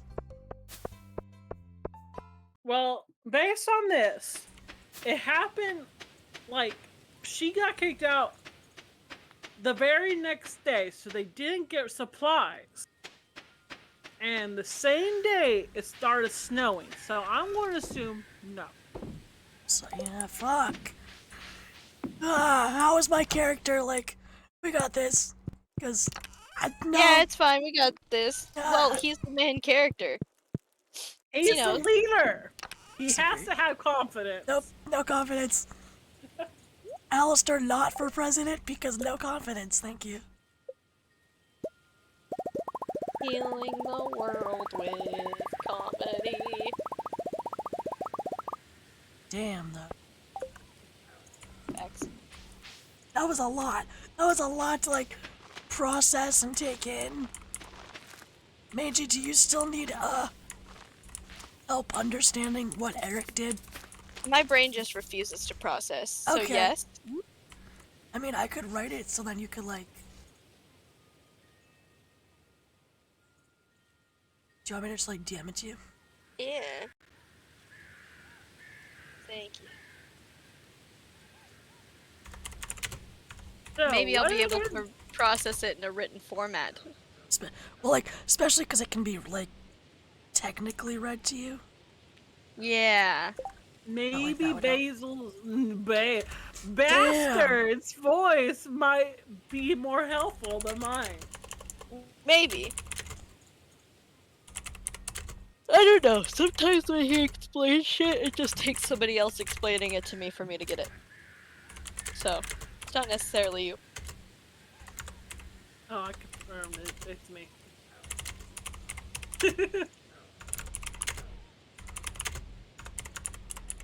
Squirrel says, what is your upcoming theories for the next few chapters? I don't want to guess. I'm getting triple married. That would be a pleasant, uplifting moment. Chapter. Yeah. Yeah. Any more theories? I don't want to make any theories, because I'm afraid if I do, they'll come true. Well, maybe she'll avoid them. I don't know. Because if you're already expecting that theory, Theory, everyone's gonna die. Everyone not in our group is gonna die. Fuck y'all. Yeah, what the fuck? Yeah, we're killing off all of the vault dwellers. What's up with that? most of the vault drillers.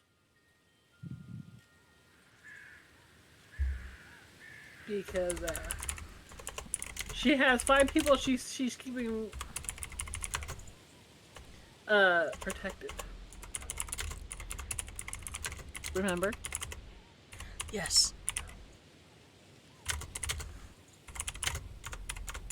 Yes. That's very delayed. I'm trying, okay? It's okay. I still love you. I love you too.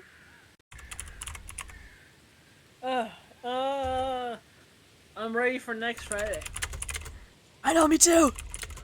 I'm excited. And then we read how many chapters we have then? What, like 11, 12, 13 if she makes it? God. Adore that.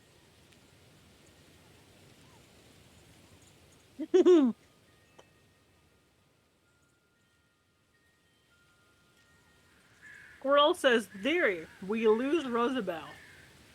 Rosabelle is the settlement. It's- Rosabelle is the settlement. I was like, who in the fuck? Rosabelle's the settlement, honey. Yeah, no, I don't think so, cause winter chapters tend to be like winter chapters tend to be locked in, and the struggle is internal. Watch, she makes us move. During the Right in winter? the middle. Yeah. Oh no! Just to say a big No! fuck you. Oh, Chaos Wheel, thank you, Mangie. I mean, I can't do it right now because ending stream soon. No, I'm so sad. Stop! Don't tell me that. I'll write it down so that I'll do it for next time. How about? Okay. Because I tend to look at sticky notes, so. I Are have you laid it rating out. Lita? I was going to ask her how she's streaming for long. Yeah. So I will.